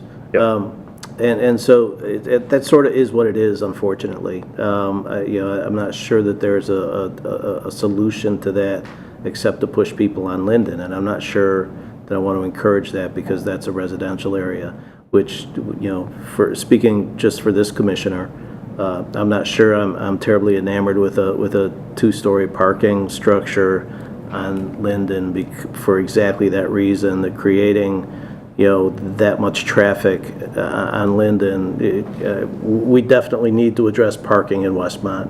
I don't know that a two-story structure on Linden Avenue that encourages people driving from in particular from the north, to come through the neighborhood to find that parking deck is particularly attractive.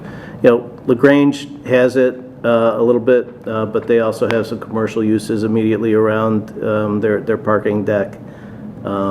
It's all commercial uses around Downers. It's all commercial uses for the most part around Hinsdale, and so this is a unique site. And so just for what it's worth, this commissioner wouldn't be enamored with a two-story thing. Appreciate the fencing on the north side of the lot, and for Mike and Drew, work with Kevin and make sure he's happy with whatever fence you guys put up, and hopefully he can create a cohesive sort of event around his backyard so his kids can have a great time in his backyard still. Not sure that we can fix the fifth floor units looking out at his backyard, but that said, the fence and the parking lot are clearly things you can do, and so I'd encourage you to do that. Thank you. At this point, I am now closing the public comment portion of this issue, this agenda item, and so we'll take it to the commissioners. Any commissioners have any comment on, we'll just take this in general to start with. Yeah, I have comments. Yes, please. Okay. Maybe more for staff. So Scott, or maybe John, is when a developer comes to town with a project, can't there be times where that the village asks them to improve like adjacent properties that may not be on the property of that's to be developed on, but like it could be, say, parkway trees or other things immediately adjacent? The village can't require that. No? No. It would require something like, I'll just use this as an example, the neighboring property owner expressing concerns about screening and the developer saying, hey, if you let me onto your property, I will voluntarily plant a row of arborvitae. And then it's up to you to maintain. And that would be a private agreement between those parties, but the village can't require a developer to go on private property other than its own property and make improvements. No, yeah, but like to ask a developer to make improvements onto public property. On public property? Onto adjacent public property, say. Like could a village ask like a developer, just for instance, to plant a parkway tree on the adjacent properties? Like a parkway is in public property. Yes and no. The village can require public improvements to public property if the need for those improvements is specifically and uniquely attributable to the development. So if the development is triggering that need, the village can require it. The village can't require the developer to go up on North Cass and start making roadway improvements unrelated to this development. But if something like parkway trees, across the street or on the same side of the street as this development are warranted, yeah, the village can require that. Okay. I think it was said that the property just got a PIN number. Is that right? Yes. So is it still owned by the village? It hasn't been. Village owns all 3 properties. All 3 properties, and that's what are the 3? It's the 1 North Cass, 14 North Linden, 20 North Linden. right. Thank you. So, and is it that it's planned to be sold? All 3 of them to be sold, or no? There is an MOU, Memorandum of Understanding, with Holiday Properties for sale of the properties, assuming they go through the proper processes and an agreement is put in place. EDA is what we call it, Economic Development Agreement.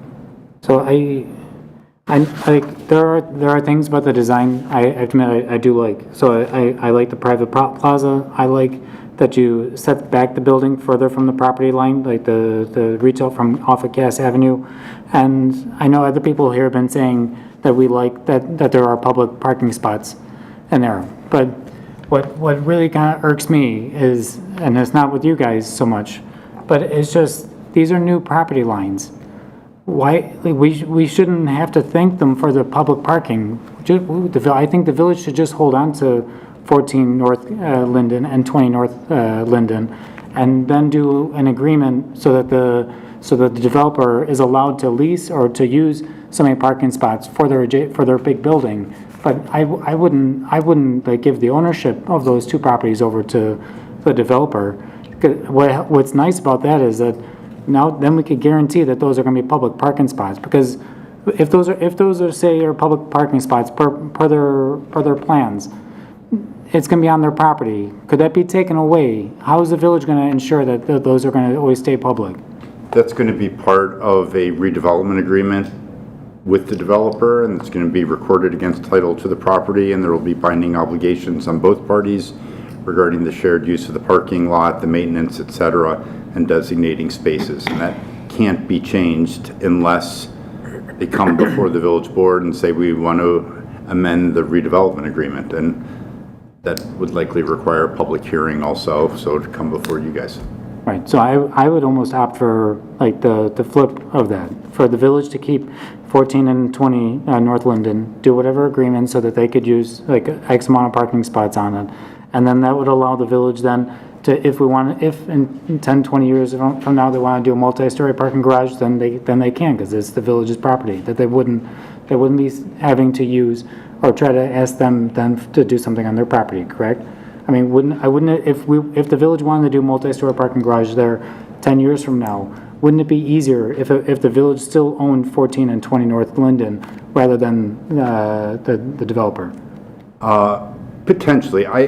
The village hasn't studied this yet. I don't even know if, based on the parking spaces, that whether the village owned the property or had a license or a lease to use it, whether there's sufficient size to even build a 2-story deck there. There might not be. We might be getting ahead of ourselves. I think the village has already envisioned, if there's a need for a parking deck, that it would be more appropriate on Lincoln. But again, that's something that we're going to work on with this redevelopment agreement before it gets to the village board. Right, so, and you're right, for, those are two properties, like say 14 and 20. North Linden, can they fit a 2-story parking garage? Probably not, because I would imagine that it's on the tight end, like it might be able to, but, and then I know that the gentleman from 24 North Linden's here. Let's say in 50 years' time, maybe the village would acquire all 3 properties. Like I'm not putting you down like that, but I'm just trying to speak in theoretical terms, as in that if the village continues to own 14 and 20 North Linden, and just as some sort of lease agreement with the developers for those X amount of parking spots they need, it would give the village some flexibility to do whatever it wants to do in the future, I would think. So that's part of what I'm thinking. Same with the private plaza. I thank you guys for providing it. The village, like the village in this part of the town does need that, I think. And then I also like the setback from that you did from the property line. Let me see. I was afraid walking up and down the street that the building was going to be flush with Dolce, but it looks like you're setting back about 5 or 6 feet or so. Is it? this is, sorry to kind of turn it again, but this is a kind of a criticism that I have to the village almost. It's like, why was the property line given that, like, all the way up to be flush with Dolce? I understand that seems to make sense, but I would say, it's like, I mean, I've criticized before that the sidewalks in the village are too small. We could have set that property line anywhere. We could have set it, the village could have kept that, so thank you guys for giving us the 5 or 6 feet, but the village could have kept it in the first place. We wouldn't have to be thanking them, do you know what I mean? So I would, and I say that not just to beat people up over these property lines, but at least for future developments, like in particular, if there's anything here on Ace Hardware, is to think about like the property lines. They don't have to line up with all the other ones. They could, you could treat them, or you could adjust them, and so because they're going to be new property lines anyway. Like so that, and we could do things to accommodate the village. So we don't have to say, please give us more plazas. We could say, we already have the plaza. It's already ours. Do you mean before, so that then they have a certain property line to work with. So part of that is a weird combination of criticisms and compliments. It's like, but those are some of my thoughts, and I still feel strongly that the village should continue to hold on to 14 and 20 North Linden, because again, we'll do some sort of agreement so that you guys could use the X amount of parking spots that you need, so, because I understand that you want to facilitate your units, but then at least then those public parking lots are true public units, and then it will give the village some flexibility in the future. Like I have a good list, so I'm nowhere near done, but say like along Burlington, because I've heard other business owners very, very concerned about the parking in the town. Say you have like a standing loading zone on the north end of on Burlington Avenue there. Let me see, can that be extended like a good like 60, 80 feet to the east and then provide parallel parking? Is that possible? Can we do that? We've explored providing parking along Burlington and portions of Linden. It did not seem feasible. Like, seem feasible or did not seem feasible for parallel parking could likely happen, right, but not perpendicular or angled parking. Right. And so I'd like to answer that.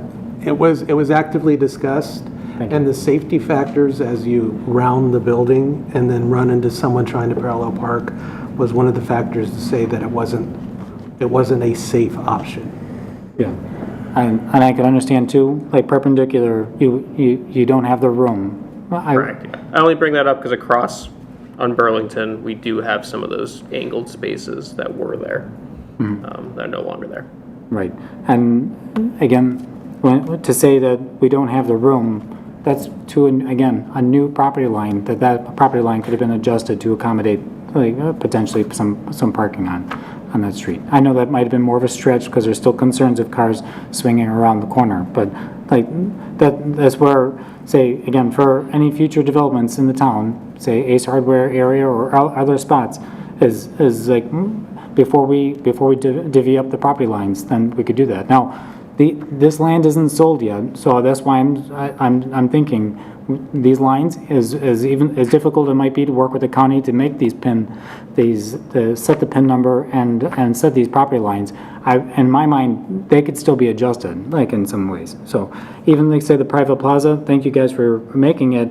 I kind of like it I would like it more if it was a public, like 100% public plaza, and the village could do whatever it wants on it. Like, anyway, here I'll go to some of my other questions. Can I ask what the sale price was of these 3 properties? I will look to my attorney. No.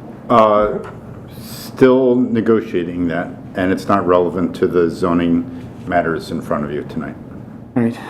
So, and then, can the rooftop deck on the retail area, could that be a green roof? Sorry, green roof on top of the retail on gas. Yeah, I think we'll look pretty sharp. We'll also look better. I can't agree to it right now, not knowing what I don't know, but Come to the microphone. Sorry. Thank you. The question was, could we introduce green roof on top of the retail along Cass? I take that as a challenge. I can't answer that right now, but we will explore it. We could also potentially put it on top of the whole building, but I think it'd be a nice feature looking out of these units and seeing green. So I am picking up what you're putting down. I will say that a portion of this roof has to be utilized for mechanicals for the retail space. So we thought about maybe you could carve out some chunks and add some green features above, but that is a key priority for the roof. Yeah, so thank you. I did see the RTUs on it. I'm wondering, yeah, could it be a green roof? Could it even be like an accessible green roof? Maybe I don't think, maybe I shouldn't care so much about your second floor tenants, like your other residents, but it might even be like a nice feature for them to be able to walk out on over it. Yeah, it is something we've talked about. It's, like Drew said, with something that we're exploring, just how that would be with the residents and do we flip public space there and things like that. Thank you.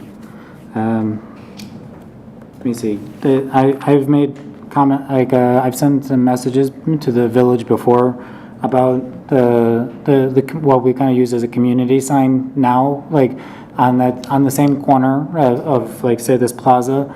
We often just like string a banner from like a lamppost to a street light, and it looks a bit tacky, I think. I mean, it's very informative. It's like a good spot, like to find out village information, what's going on. But I kind of would like to see a more permanent type of feature of a village community sign, like rather than just stringing a tarp across between a lamppost and a traffic light. So, are you familiar with what I'm talking about? I'll pull up a picture another day. Again, that's unrelated to this development because it's not something that the village can legally require the developer to do. No? To put up a community sign that the village programs? No, that's not something that's specifically, a need that's specifically caused by their development. That is a want that legally the village couldn't impose. Could it negotiate with the developer saying that the village would seek space to put its own community sign within the public right-of-way somehow? Potentially, but that hasn't been planned, it hasn't been budgeted, and it's not part of this project. I will just note that with the downtown streetscape master plan that we're doing, that is something we will be looking at as a location, a more permanent location for those type of signage. Okay. The seasonal stuff. I will just also note for like electronic message board signs, we do have they're prohibited in the downtown right now. Generally, the thought is that there's kind of a lot happening at the intersection in particular and throughout the downtown. So having an electronic message board sign might cause issues for traffic when people are trying to read it, and then also crossing the tracks. The lights are flashing, so that's something we also need to look at when we're doing the streetscape. Yeah, I'm guessing we're not going to be hanging the banner to their building, though, right? We've talked to them, not on their building in particular, but we've talked to them before about it. Them voluntarily allowing us to have those public signs on their property, but right. They would have to voluntarily agree to that. Yeah, and this kind of goes back to that could have been, the village could have kept, say, like some of that property, like. How about as Drew Mitchell with the petitioner, maybe we make this easier. I mean, I appreciate what you're saying, and Mr. Zemanak's like, it's hard to force these guys to do this. This is where I've been on the chamber for 5 or 6 years. We aren't going anywhere, and trust is hard in these meetings. It is, right?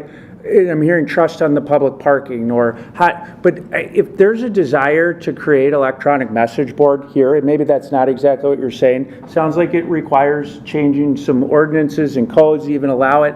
What I would say is pointing back to actual history. Quincy Station, there was a desire to add catenary lighting, and we were willing to collaborate with the village to allow them to attach it to our building. When Scott says the developer has said that they would allow banners, we would like to actually maybe spend a little time on that. Maybe there's something that's small infrastructure that it's installed, and it's so, I don't want to be dismissive of it at all, because I do see where you're going. And these are bigger picture things that are kind of hard with these rigid rigid plan commission and village board, and when do you introduce creative ideas? And a lot of times the train's left the station. It's one of the things that makes our job very hard, to be honest with you. So what I hope you hear from me right now is I'm willing to work with staff right now to incorporate a cool way to have a banner hang there. And if you guys want to make it happen, we will help you make it happen. But if I hope I'm not out of order. Thank you.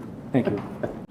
Michael, I would go on record as disagreeing. I think a lighted monument sign would be absolutely negative in that location. Maybe, yeah. We have them coming into Westmont, but right there it would be a terrible distraction. That's my Yeah, that's my opinion. Yeah, that's if it's lit. I'm not saying it should be one way or the other. I'm just saying that the banner sometimes looks a bit tacky. We're going to have a new building.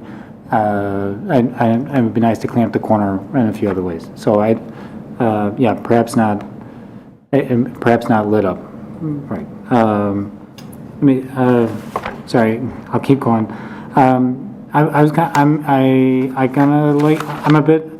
kind of like your micro retail spaces. I'm kind of curious, why do you have them and why not you just make that part of the retail? Like, is there, and then why, you have like two of them. I'm surprised it's not just one space, like 2 at 400 square feet. I don't know why it's not one at 800, or why is it not part of like the main retail space? Is there These are the sizes that we're seeing around the country. Yeah, and that it's really not made to be.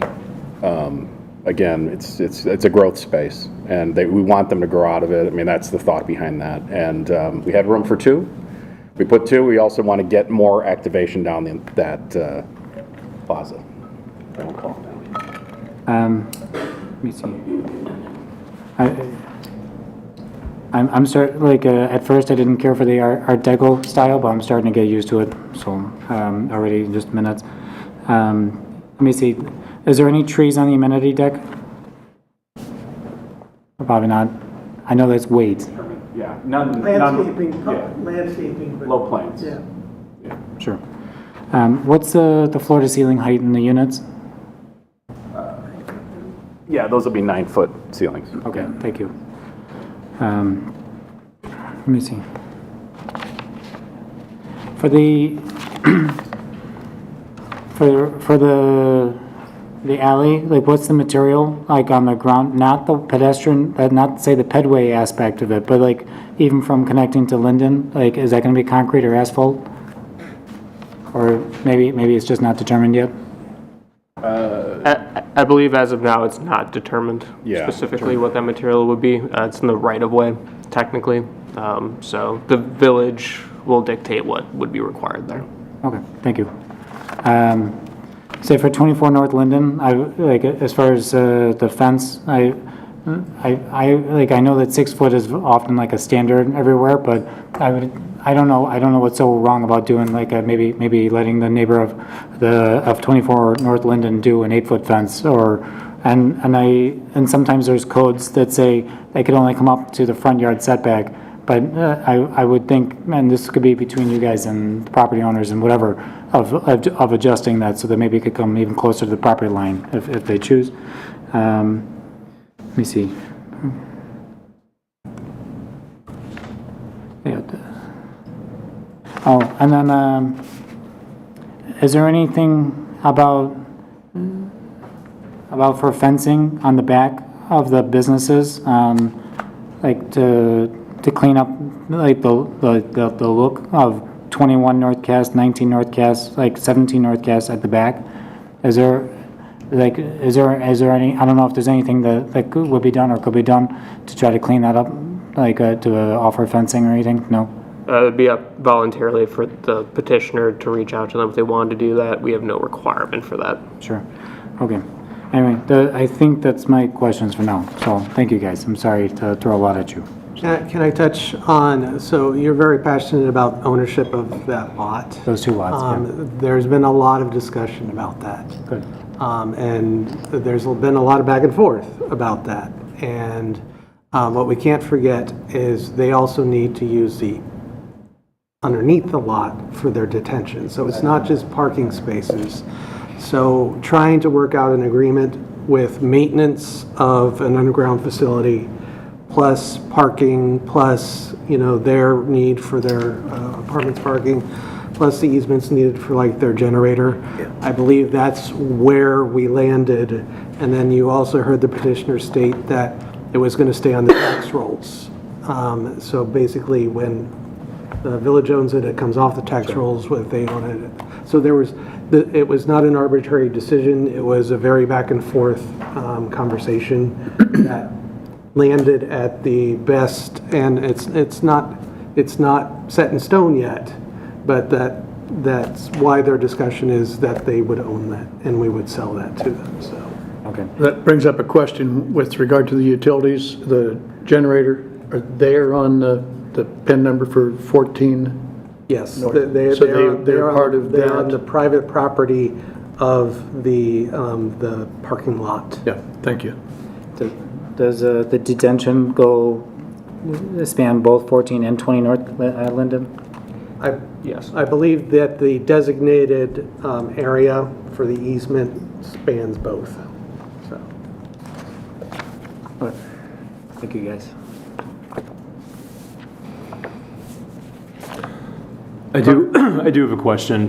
Can we visit the trash situation and just help me wrap my head around that?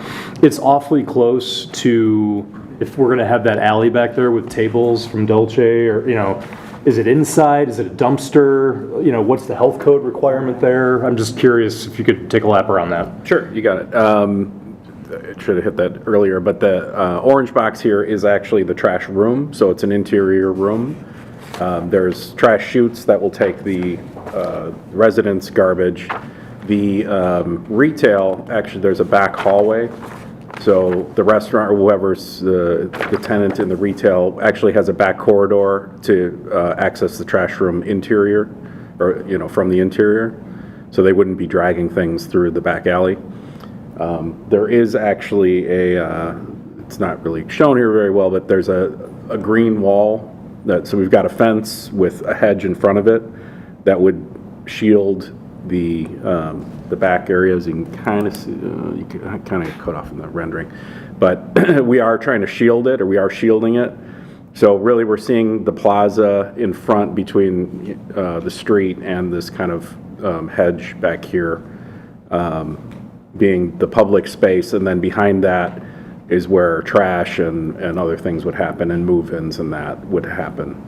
Chris, I'd like to add on to this. I asked the same question because it was bothering me.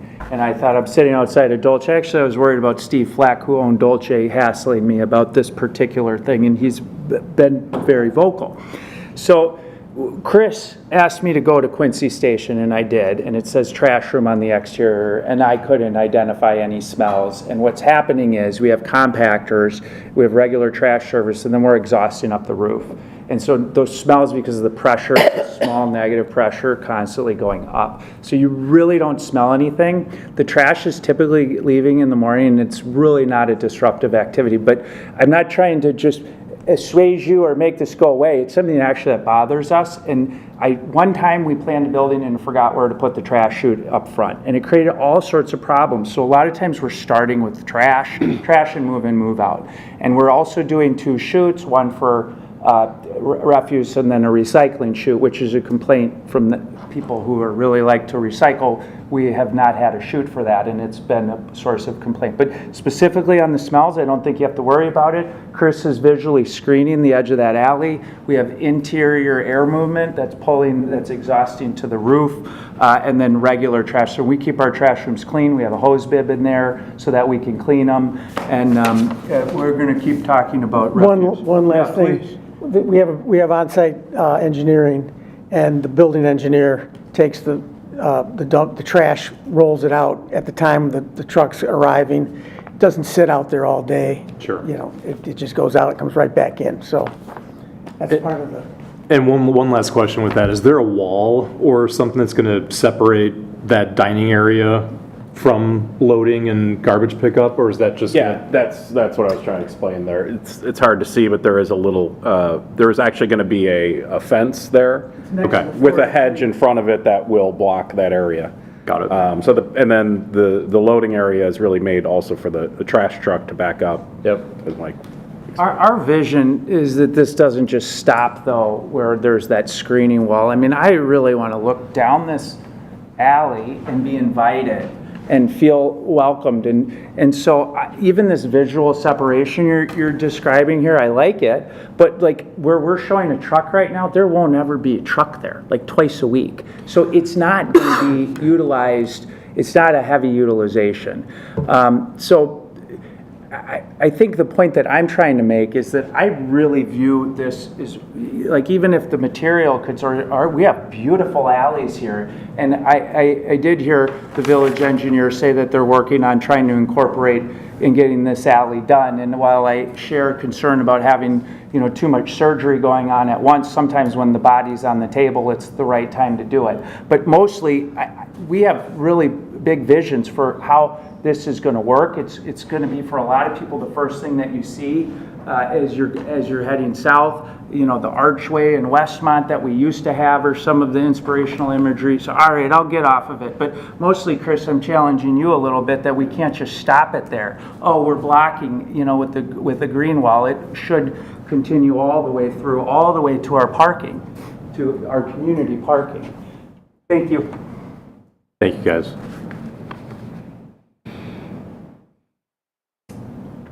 I'm good. Okay. Thanks, Doug. Commissioner Charleston, did I? Yeah, sure. Yeah, absolutely. Out of curiosity, on the interior parking, in the parking deck inside, are you guys required to provide charging stations? And will you be required to put charging stations on the outside parking lot? Very good questions. This is probably getting into where NETA and the people over parking probably is in disagreement with electric vehicle charging needs. I believe the current state law says that every parking space needs to be able to be lit for some future state where every car is electrified or is a EV. What we've been doing in our buildings is provisioning for future electric vehicle expansion to be able to accommodate use at every parking spot. It's typically showing up in the form of conduit with a home run back to an electrical room where we can add capacity.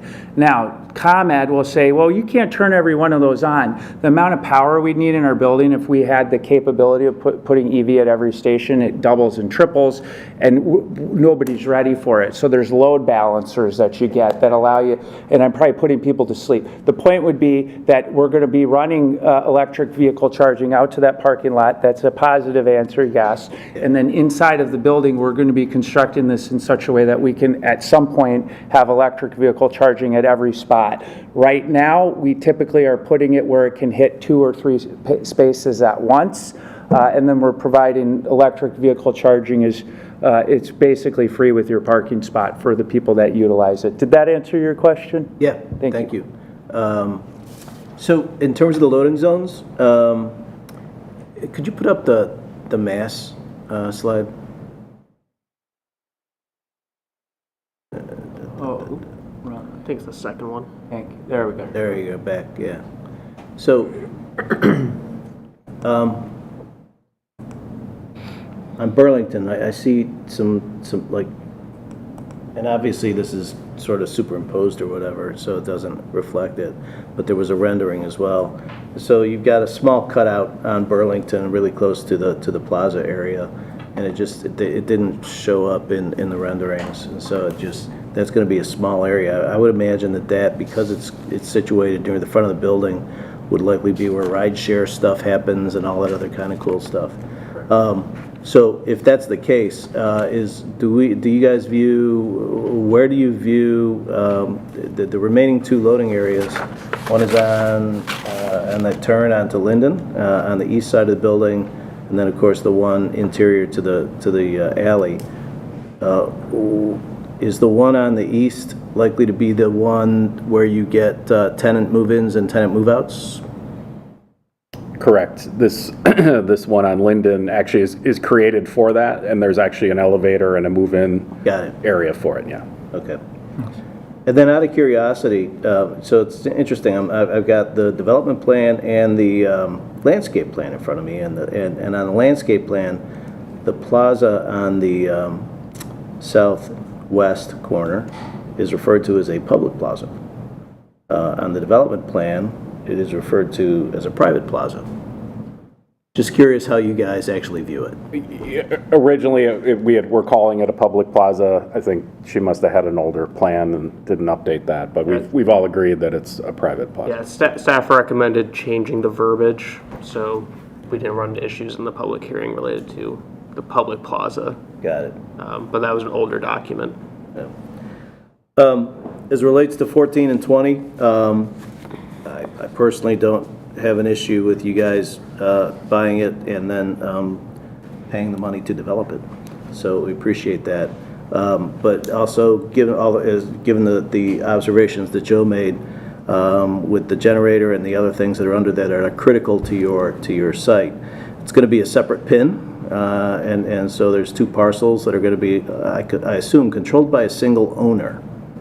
And just for Commissioner Charleston's perspective, those 2 lots should be inextricably tied together in perpetuity, right? And so, it's just because, I would hate to think about at some point in the future, somebody thinks, oh, let's flip the parking lot to somebody who's going to do something interesting with it, right? So I would hope that as part of the redevelopment agreement, those 2 things are tied together in perpetuity. Commissioner Charleston, it is a requirement for the PUD for it to be all under single ownership.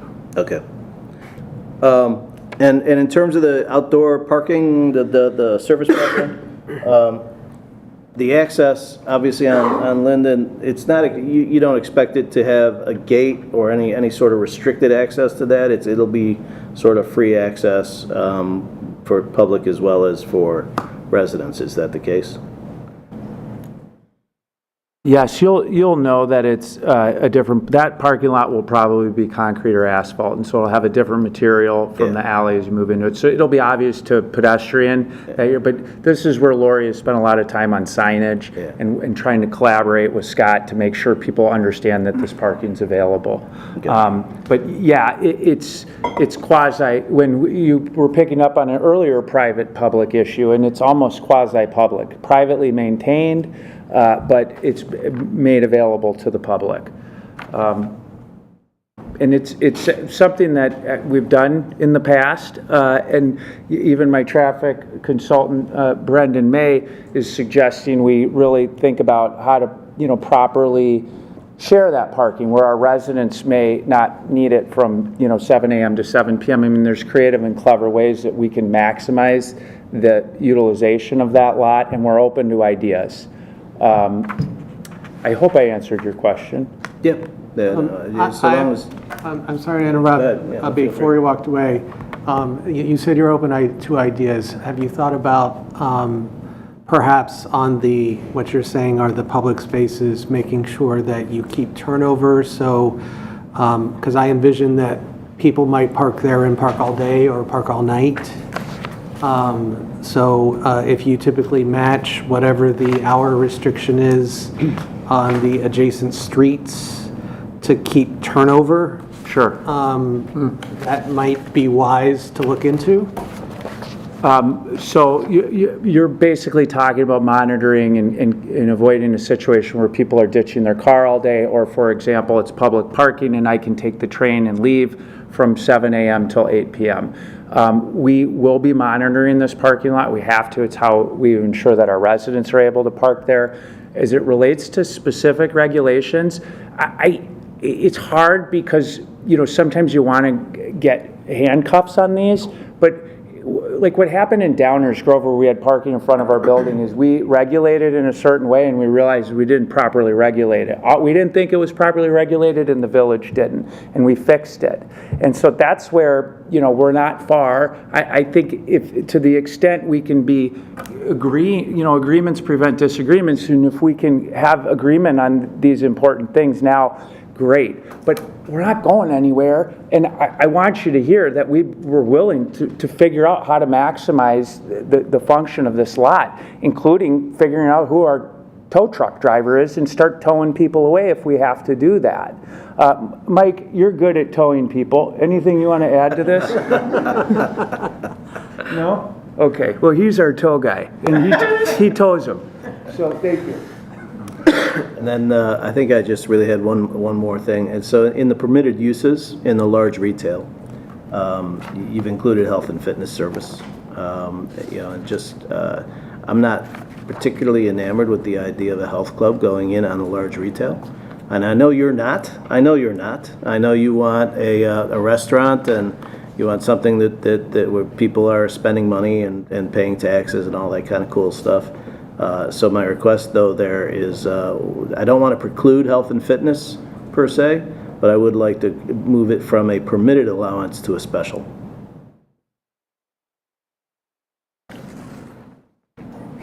We're okay with that. I don't like fitness either. They have, our traffic consultant will tell you they don't work out all day, and they come and go a lot. But so I think that's wise from an urban planning standpoint to require us to get a special use for fitness. Thank you, Commissioner Charleston. Thank you. I'm done. All right. Go. I think it's great. I think it's a great presentation. I do zoning law. I'm familiar with this. I've dealt with village attorney plenty. I've dealt with fellow commissioners plenty. And for anyone watching or is not as familiar, one of the biggest struggles we have on the commission is not everyone wants to put together the development at the exact time. So this looks great because we know what the comparison was to go off of. But a lot changed last month, and that is a big move for every municipality. I mean, conceivably, if someone takes this footprint, turns it, and goes up north, they don't have to put any parking potentially now. And that's something that we're going to have to deal with now because this is coming from the state. So I love it because I know what the alternative could be, and it's substantially worse. I love what you said because it echoes a lot of what our residents said about that tunneling. I do share some of the concerns in terms of traffic. I did read KOLA. I know that's always, a hired gun, things like that, but I have a lot of respect for you guys. You guys really know how to monitor the situation. Unfortunately, we don't have that overpass because I agree. That would be fantastic for a lot of different reasons. But the two things that I wanted to point out, one is, and this might have already been resolved with staff, the standing and loading zone that's on Burlington. The only concern that I have, and KLOA, is, let me know if I understood this wrong. I thought you said 45% are going south, right? So my concern is how close that standing zone is. If almost 1 out of 2 cars or Ubers or whatever that is are going to head south, they're going to be blocking the lane that allows cars to turn northbound, potentially, if you know what I'm saying. So I do wonder whether we should, I know Commissioner Lynn was talking about expanding it. My view isn't that, and I know it's a little bit further away from the entry, which is probably why you put it there, so I'm not knocking that, but maybe we move it eastbound so that it allows the potential drivers or delivery drivers to get over to the southbound turn lane so they don't block the northbound turn lanes, if that makes sense. Or maybe this is adjusted and I'm completely moot in what I'm saying. So no, I'd say a very valid observation. So we can work with staff and the team on what that, from a capacity standpoint, what the 50th queue or 95th percentile queue, and make sure that we're in a position where that vehicle can get that turn lane. Yeah, just because I'm envisioning UPS drivers, FedEx, Amazon, they're going to stop there. Turn across and the then lane. if they have to go south, especially if that's their normal route, we're going to be dealing with those trucks constantly trying to cross over a lane. And then we have the tracks going down, so if they get hit by the light because the tracks went down and now we're blocking it for the next 5 minutes, it just seems something we might be able to resolve. The only commentary I just want to add to that is, because we have Quincy Station as an example, they don't have a pullout like this. I know, it's horrible. And a lot of times, Amazon or whomever, even if they have a pullout of some kind, they'll just ignore it and park on Cass. So we got to make sure that's close enough for people to see it, to know that that is a place that they can stop and unload for parcel deliveries and whatnot. Because a lot of times, if it's too far down east, they won't even use it. So that's my only recommendation. We got a tow guy. That. Yeah, he tows. The village should do something. Okay, so understood. But That's yes. one thing. The trash rolling, I think that's great, especially with that green area. I want to make sure that right behind where you guys queue the truck for the trash, this is going to be like concrete, or maybe a shrub or whatever it is, but is the idea so that it's almost like a banister to stop traffic to potentially roll through? So whatever that's going to be is not going to be like a, Yeah, the intent would be to have a curb, so they Something couldn't, yeah. preventing couldn't them from up going and, forward. Yeah, pull all the way down the plaza. Bollards. Or put bollards, yeah. okay. Yeah. That was my thought process too, and and then the only other item, and this is going to go to council, not to make life difficult, Commissioner Lynn and I are kind of seeing eye to eye here, and I think everyone's concerned of not necessarily them, but what happens in the future. And I do think, given the recent law passing, we'd be remiss if we don't do it, but just a proposal, or maybe something to take to the board. What if a consideration of just keeping the option for the village to buy? You're talking about the for parking 14 and 20, yeah, because I'm thinking about it, it stays on the tax rolls for them, but if the village were, and we allow them, that option to buy will always allow them to have dedicated parking rights or whatever, if they ever want to do something, it counts towards their square footage, whatever is needed. I'm trying to think of the example, best example I have is the Drake offices in the Drake Hotel over in Oak Brook, where they're allowed to use part of that as square footage when it comes to bulk area, FAR, they might have gotten rid of all of it. But the thought behind it is, it's going to be if we ever wanted to buy it, we have the ability to, and if we ever want to buy it, they're guaranteed everything they already have, plus it's going to be a win for them because now they don't have a tap property tax bill, so they're going to get more NOI. So I don't think it's a like, my only concern is, if all these units to the north, someone wants to build something and they don't provide parking, are we going to say, God, we should have maybe considered keeping that option open? And I don't think it'll cost anything, really, if we can just simply say, hey, we have the ability to buy it back, or essentially take it over, because they'll have all the benefits, but we'll have the ability to expand the parking deck. If the gentleman here, again, I'm not trying to put you on the spot, but if it turns out that the bunch of this downtown area starts sparking development, the only other building that I could think of that could easily sell both is maybe the bank, right, further to the north. So if all of a sudden now we have that on the north end, on the south end, it starts closing in, I mean, there might be people that say, hey, we don't want to be here.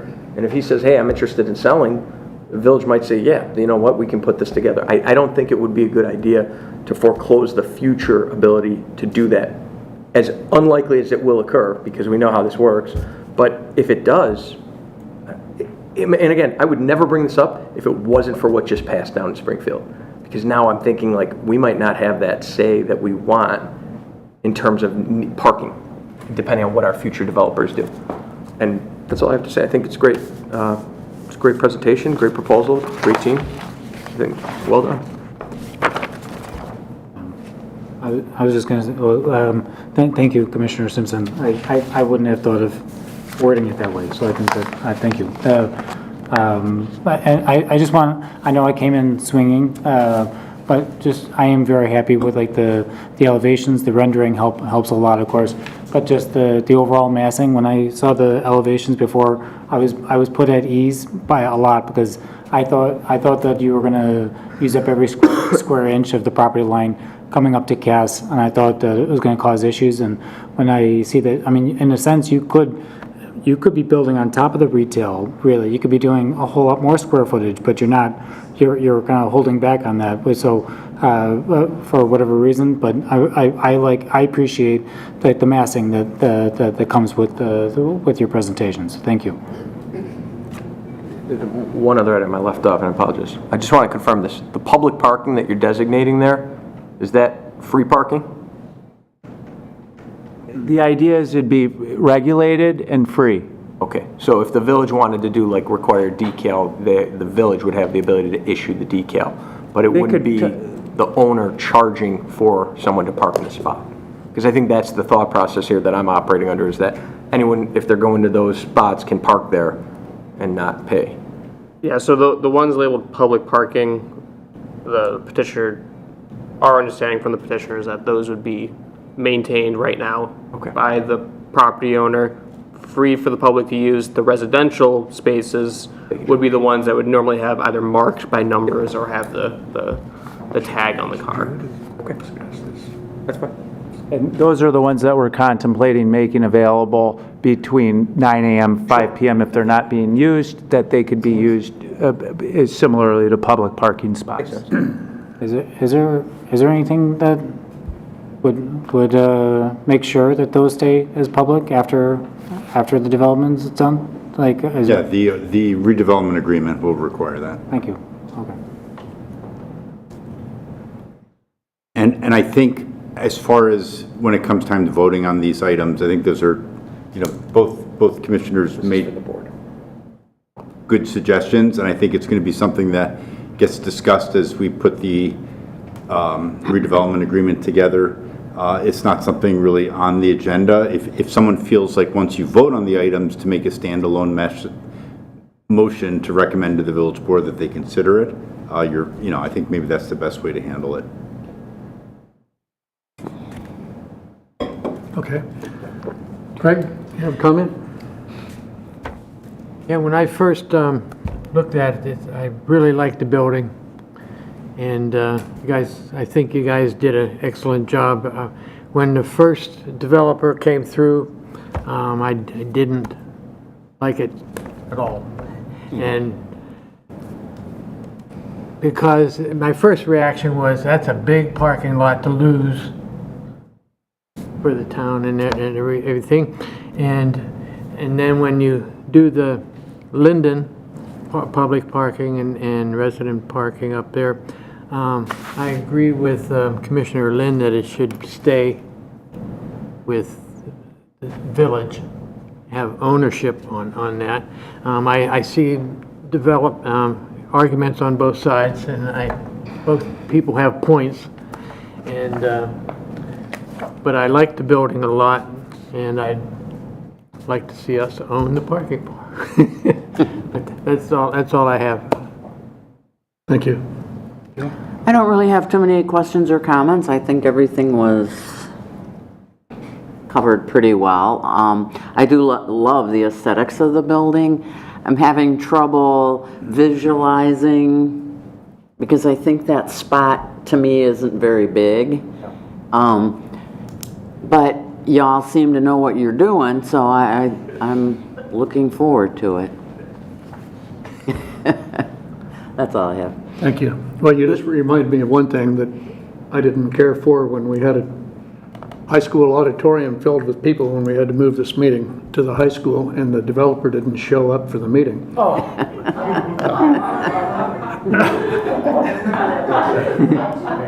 I won't forget that. I do have one other question. For the architect, this is a cool little mini Texas wrap, like a little mini Texas wrap, right? That's an 8,000 square foot, I think you said, amenity space or something. Have you done one of those here around Chicagoland or somewhere else? Yeah, actually, in Lombard, there's a building that we did for Holiday, and then currently there's one being built in Itasca. So those both have these huge amenity decks. Correct, and then their Downers Grove project also has the same one. So, yeah, so they have a lot of experience in programming these spaces and putting these together. No, it's very cool. And like I said, it creates this little mini Texas wrap thing without cloistering the buildings. Just one more comment, because it's on the record, and I'll probably get in trouble with this later, but thinking about that parking lot, and, I'm hearing Mr. Hennerfine talking about storm. It's a detention facility. That's part of infrastructure. It has cost to maintain and obligation to maintain. But also, as a developer, and I'm not trying to pull out my crystal ball, but we're using parking less than we were even just a few years ago. And when you're in these TOD settings where we have pay spots and you have Uber, which didn't really exist the way it is, like there might be a world where that does become a parking structure or something someday. So what I would offer to Attorney Zemanak is that if there's some sort of right of first refusal, maybe there is a clever way that's simple to approach this, and I just want you to hear from us that we're willing to engage in those discussions, because I'm picking up, what you're saying. We have control of this in the long run, and if a developer changes or what, but I think that the redevelopment agreement for everybody, I mean, it's a contract. It lives on, and you can hold us to account for about anything you want in there. So if I don't know if everybody agrees to that, but just don't, what I'm trying to say is it's not like you're an attorney too. We have this redevelopment agreement to identify and address a lot of these, and we're taking notes, and I think a lot of this will be coming up. So thank you.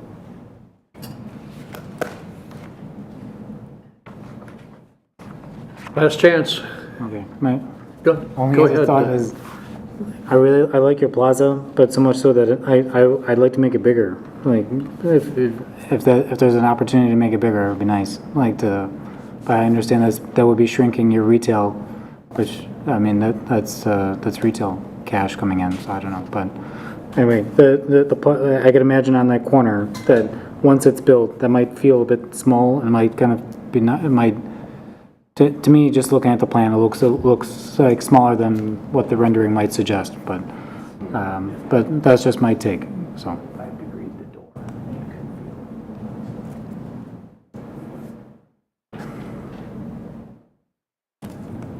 It's just a thought.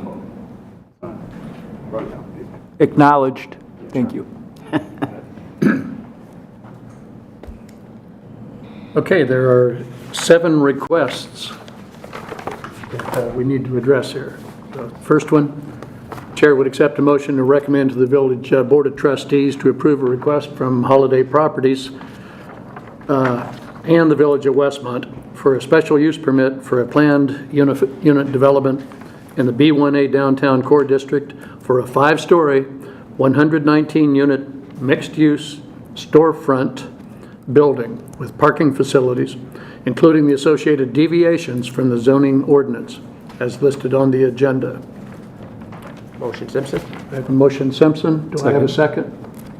Second Donahue. I don't think you need a deviation for the generator at this point, right? We will still need one for the location. Okay, yeah. Discussion, I assume. Okay, discussion on deviation?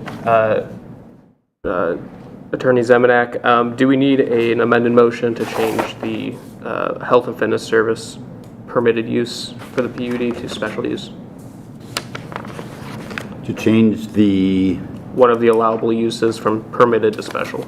That'll be part of the RDA. Okay. All right, good. Seeing no discussion, roll call, please. Commissioner Peterson votes yes. Commissioner Lynn? Yes. Yes. Commissioner Donahue? Yes. Commissioner Charleston? Yes. Commissioner Simpson? Yes. Commissioner Thomas? Yes. Chairperson Carmichael? Yes. Second request, the chair would accept a motion to recommend to the Village Board of Trustees to approve a request from Holiday Property Services and the Village of Westmont for a PUD in the B1A Downtown Core District. This is for the PUD development plan. Right, number 2? Yes. Number 2.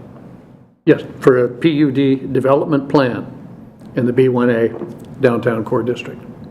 Motion Simpson. Motion Simpson. Second Charleston. Second Charleston. Discussion? Seeing none, roll call, please. Commissioner Lynn? Yes. Commissioner Donahue? Yes. Commissioner Charleston? Yes. Commissioner Simpson? Yes. Commissioner Thomas? Yes. Commissioner Peterson votes yes, and Chairperson Carmichael? Yes. Third, the chair would accept a motion to recommend to the Village Board of Trustees to approve a request from Holiday Property Services Midwest and the Village of Westmont for a PUD major site plan in the B1A Downtown Core District. Motion Simpson. Motion Simpson. Second.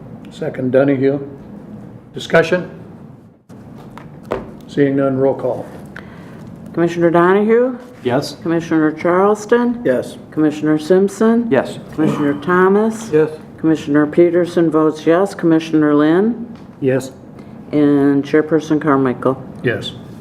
Fourth, the chair would accept a motion to recommend to the Village Board of Trustees to approve a request from Holiday Property Services and the Village of Westmont for a preliminary plan of subdivision to consolidate 2 lots at 14 and 20 North Linden Avenue into 1 lot Motion Simpson? Motion Simpson.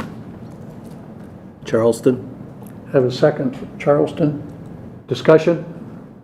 Seeing none, roll call, please. Commissioner Charleston? Yes. Commissioner Simpson? Yes. Commissioner Thomas? Yes. Commissioner Peterson votes yes. Commissioner Lynn? Yes. Commissioner Donahue? Yes. Chairperson Carmichael? Yes. Request 5.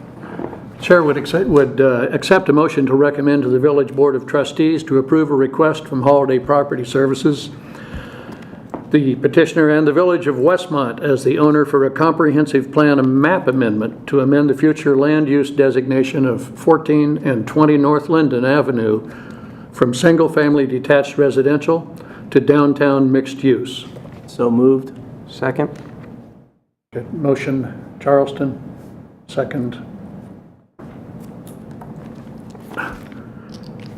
Discussion? Seeing none, roll call, please. Commissioner Simpson? Yes. Commissioner Thomas? Yes. Commissioner Peterson votes yes. Commissioner Lynn? Yes. Commissioner Donahue? Yes. Commissioner Charleston? Yes. And Chairperson Carmichael? Yes. Number 6, the chair would accept a motion to recommend to the Village Board of Trustees to approve a request from Holiday Property Services and the Village of Westmont for a zoning map amendment to rezone the property located at 14 North Linden Avenue from the R5 General Residential District to B1A Downtown Core District. Motion? Simpson. Motion Simpson. Second. Second Thomas. Discussion? Seeing none, roll call, please. Commissioner Thomas? Yes. Commissioner Peterson votes yes. Commissioner Lynn? Yes. Commissioner Donahue? Yes. Commissioner Charleston? Yes. Commissioner Simpson? Yes. Chairperson Carmichael? Yes. And 7th, Chair would accept a motion to recommend to the Village Board of Trustees to approve a request from the Holiday Property Services and the Village of Westmont for a zoning map amendment to rezone the property located at 20 North Linden from the R3 Single Unit Residential District to B1A Downtown Core District. Motion? Simpson? Motion Simpson. Second. Second Donahue. Discussion? Seeing none, roll call, please. Commissioner Peterson votes yes. Commissioner Lynn? Yes. Commissioner Donahue? Yes. Commissioner Charleston? Yes. Commissioner Simpson? Yes. Commissioner Thomas? Yes. And Chairperson Carmichael? Yes. There you have it, gentlemen and ladies. You'll have our recommendation to the Board of Trustees. Staff will let you know when you're scheduled to appear. And, very professional presentation. Thank you very much. Thank you, Commission. And thank you to the public who came to weigh in on this. Next item is open forum. Public comment rules and procedures set forth in Chapter 2, Section 2-66 of the Westmont Code of Ordinances. Public comment is allowed for matters of public concern that are not on tonight's agenda. Please limit any comment to 3 minutes per speaker. Who would like to address? Yes, good evening. Hi.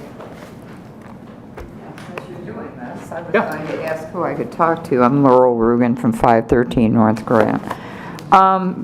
There seems to be a little bit, at least for me, an issue with Starbuds, which is on the corner of Grant and Ogden. I don't drive an SUV. I have a small car. And they have put out 2 wooden things by the sidewalk that blocks like the lane of traffic. You can't see when people are zooming in and out as they do. And it's like, it's a block. Where is this, on the east side of the property or on Ogden or what?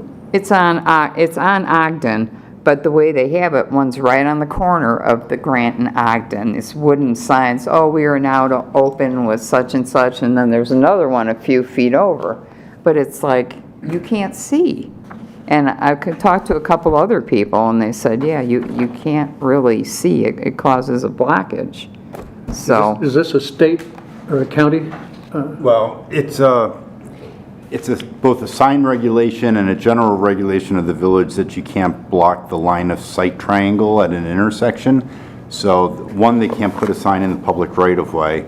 2, if it's on their property, it's probably a sign in violation of the sign regulations of the village, so. Yeah, it is on their property, but still, it's Yeah, like, we've got Community Development Department representatives here tonight. They can let code enforcement know and take a look at it. I would appreciate it. And one other thing with Starbuds. Sometimes on weekends, they'll have music cranking. They'll bring in like a van or something, and they'll have music blasting and booming. And I don't mean for a little while. We're talking several hours at a time. Saturday or Sunday or a holiday, on holidays usually too. But it's like, and I live halfway down the block. I just feel sorry for some of the people that live right there. So it's like, I'm sure they didn't sign up to live by a dance club or anything. What do they do with the music? They just crank it. They have a vehicle that comes, and I'm trying to get attention that they're open on holidays. I don't know. I don't get the point, but it's blasting so loud. It's like, really, the boom, boom, boom, boom, you know? Is this on the weekends or? Sometimes on weekends, but it seems to be always on a holiday too, so, but they'll do it on a weekend, and I don't, to get attention, obviously. That's so weird. Have you talked to the police department or? No, I haven't. I just didn't know what action I could take. That's why, I mean, since other things were brought up, this is... I'm going to go ahead and try to, typically for open forum, you speak and we don't necessarily always give you an answer, but since we have the time, I'll just tell you, first off, if there's an immediate sound issue, by all means call the police, because they're the ones that are out, because code enforcement only works Monday through Friday and is not out. Yeah, I gotcha, yeah, because this is on the weekends. So they do basically, you this. have to notify them, and then they can assess it and see if it is excessive. I know that Starbuds has received several special event permits from the board, which often include an amplified sound. What they often do is they bring in a food truck and a music truck on some specific holidays. But the thing is, if you still feel it's too loud, you can still report that to the police, because even though there's an amplified sound permit, there are parameters that they still have to abide by. It's not like it's on and off. It'll just be continuous for several hours, and it just kind of gets on your nerves sometimes, you know? And because I know you are very active in attending our meetings, and we appreciate that, those special event permits always get approved by the board. Okay. So if you watch the agendas and you see that there's a special event permit for that location, that would be a good opportunity to come to the meeting and speak. Okay, all right, I will do that. Thank you very much, I appreciate it. I'm glad I got to knock out two birds with one stone, so to speak, so thank you very much. Certainly. Good night. Okay, under miscellaneous, I will be gone next month, so we need to have a discussion to reestablish what the vice chairperson rotation to preside over the meetings in absence of the chairperson. This is under Village Municipal Code Section 2-446. Scott, you want to address this? So with our requirements per our ordinances, we need to establish a rotation. We haven't established one quite some time. We have a lot of new commissioners now. So we want to establish that so when the chair's not here, somebody can take over in his absence, and we know who that will be, and it'll be a different person every time usually. If we get to a meeting where the chair's not here and somebody is asked based on the rotation to move into that position as acting chair, they have the opportunity to say, I would like to pass, and it would go to the next person on the rotation list. It's so we don't have the same person acting as chair throughout the whole process unless multiple people pass. We do have a recommendation list I can go through. It's based on seniority, attendance, and familiarity with Robert's rules. And we can discuss that. If that goes well, then we can just set up that. Anything to add before I get into it? Nope. Awesome. So we have first in the order is Commissioner Simpson, who would be the first acting one in the chair's absence next month. Second, we have Commissioner Charleston. Third, we have Commissioner Donahue. Fourth, Craig Thomas. Fifth, Lynn, and then sixth, Peterson, since Commissioner Peterson is secretary. So Can I we'd rather pass keep now? her there. So feel free to discuss. If you guys have questions or you don't like where your placement is, we can always change it, but that's our recommendation at the staff level. Go through it again. Good. Seeing no discussion, All in favor? Chair would entertain a motion to adjourn. So moved. Second. Have a motion and a second to adjourn. All in favor, say aye. Aye. This meeting is adjourned at 8:43. I appreciate being fourth.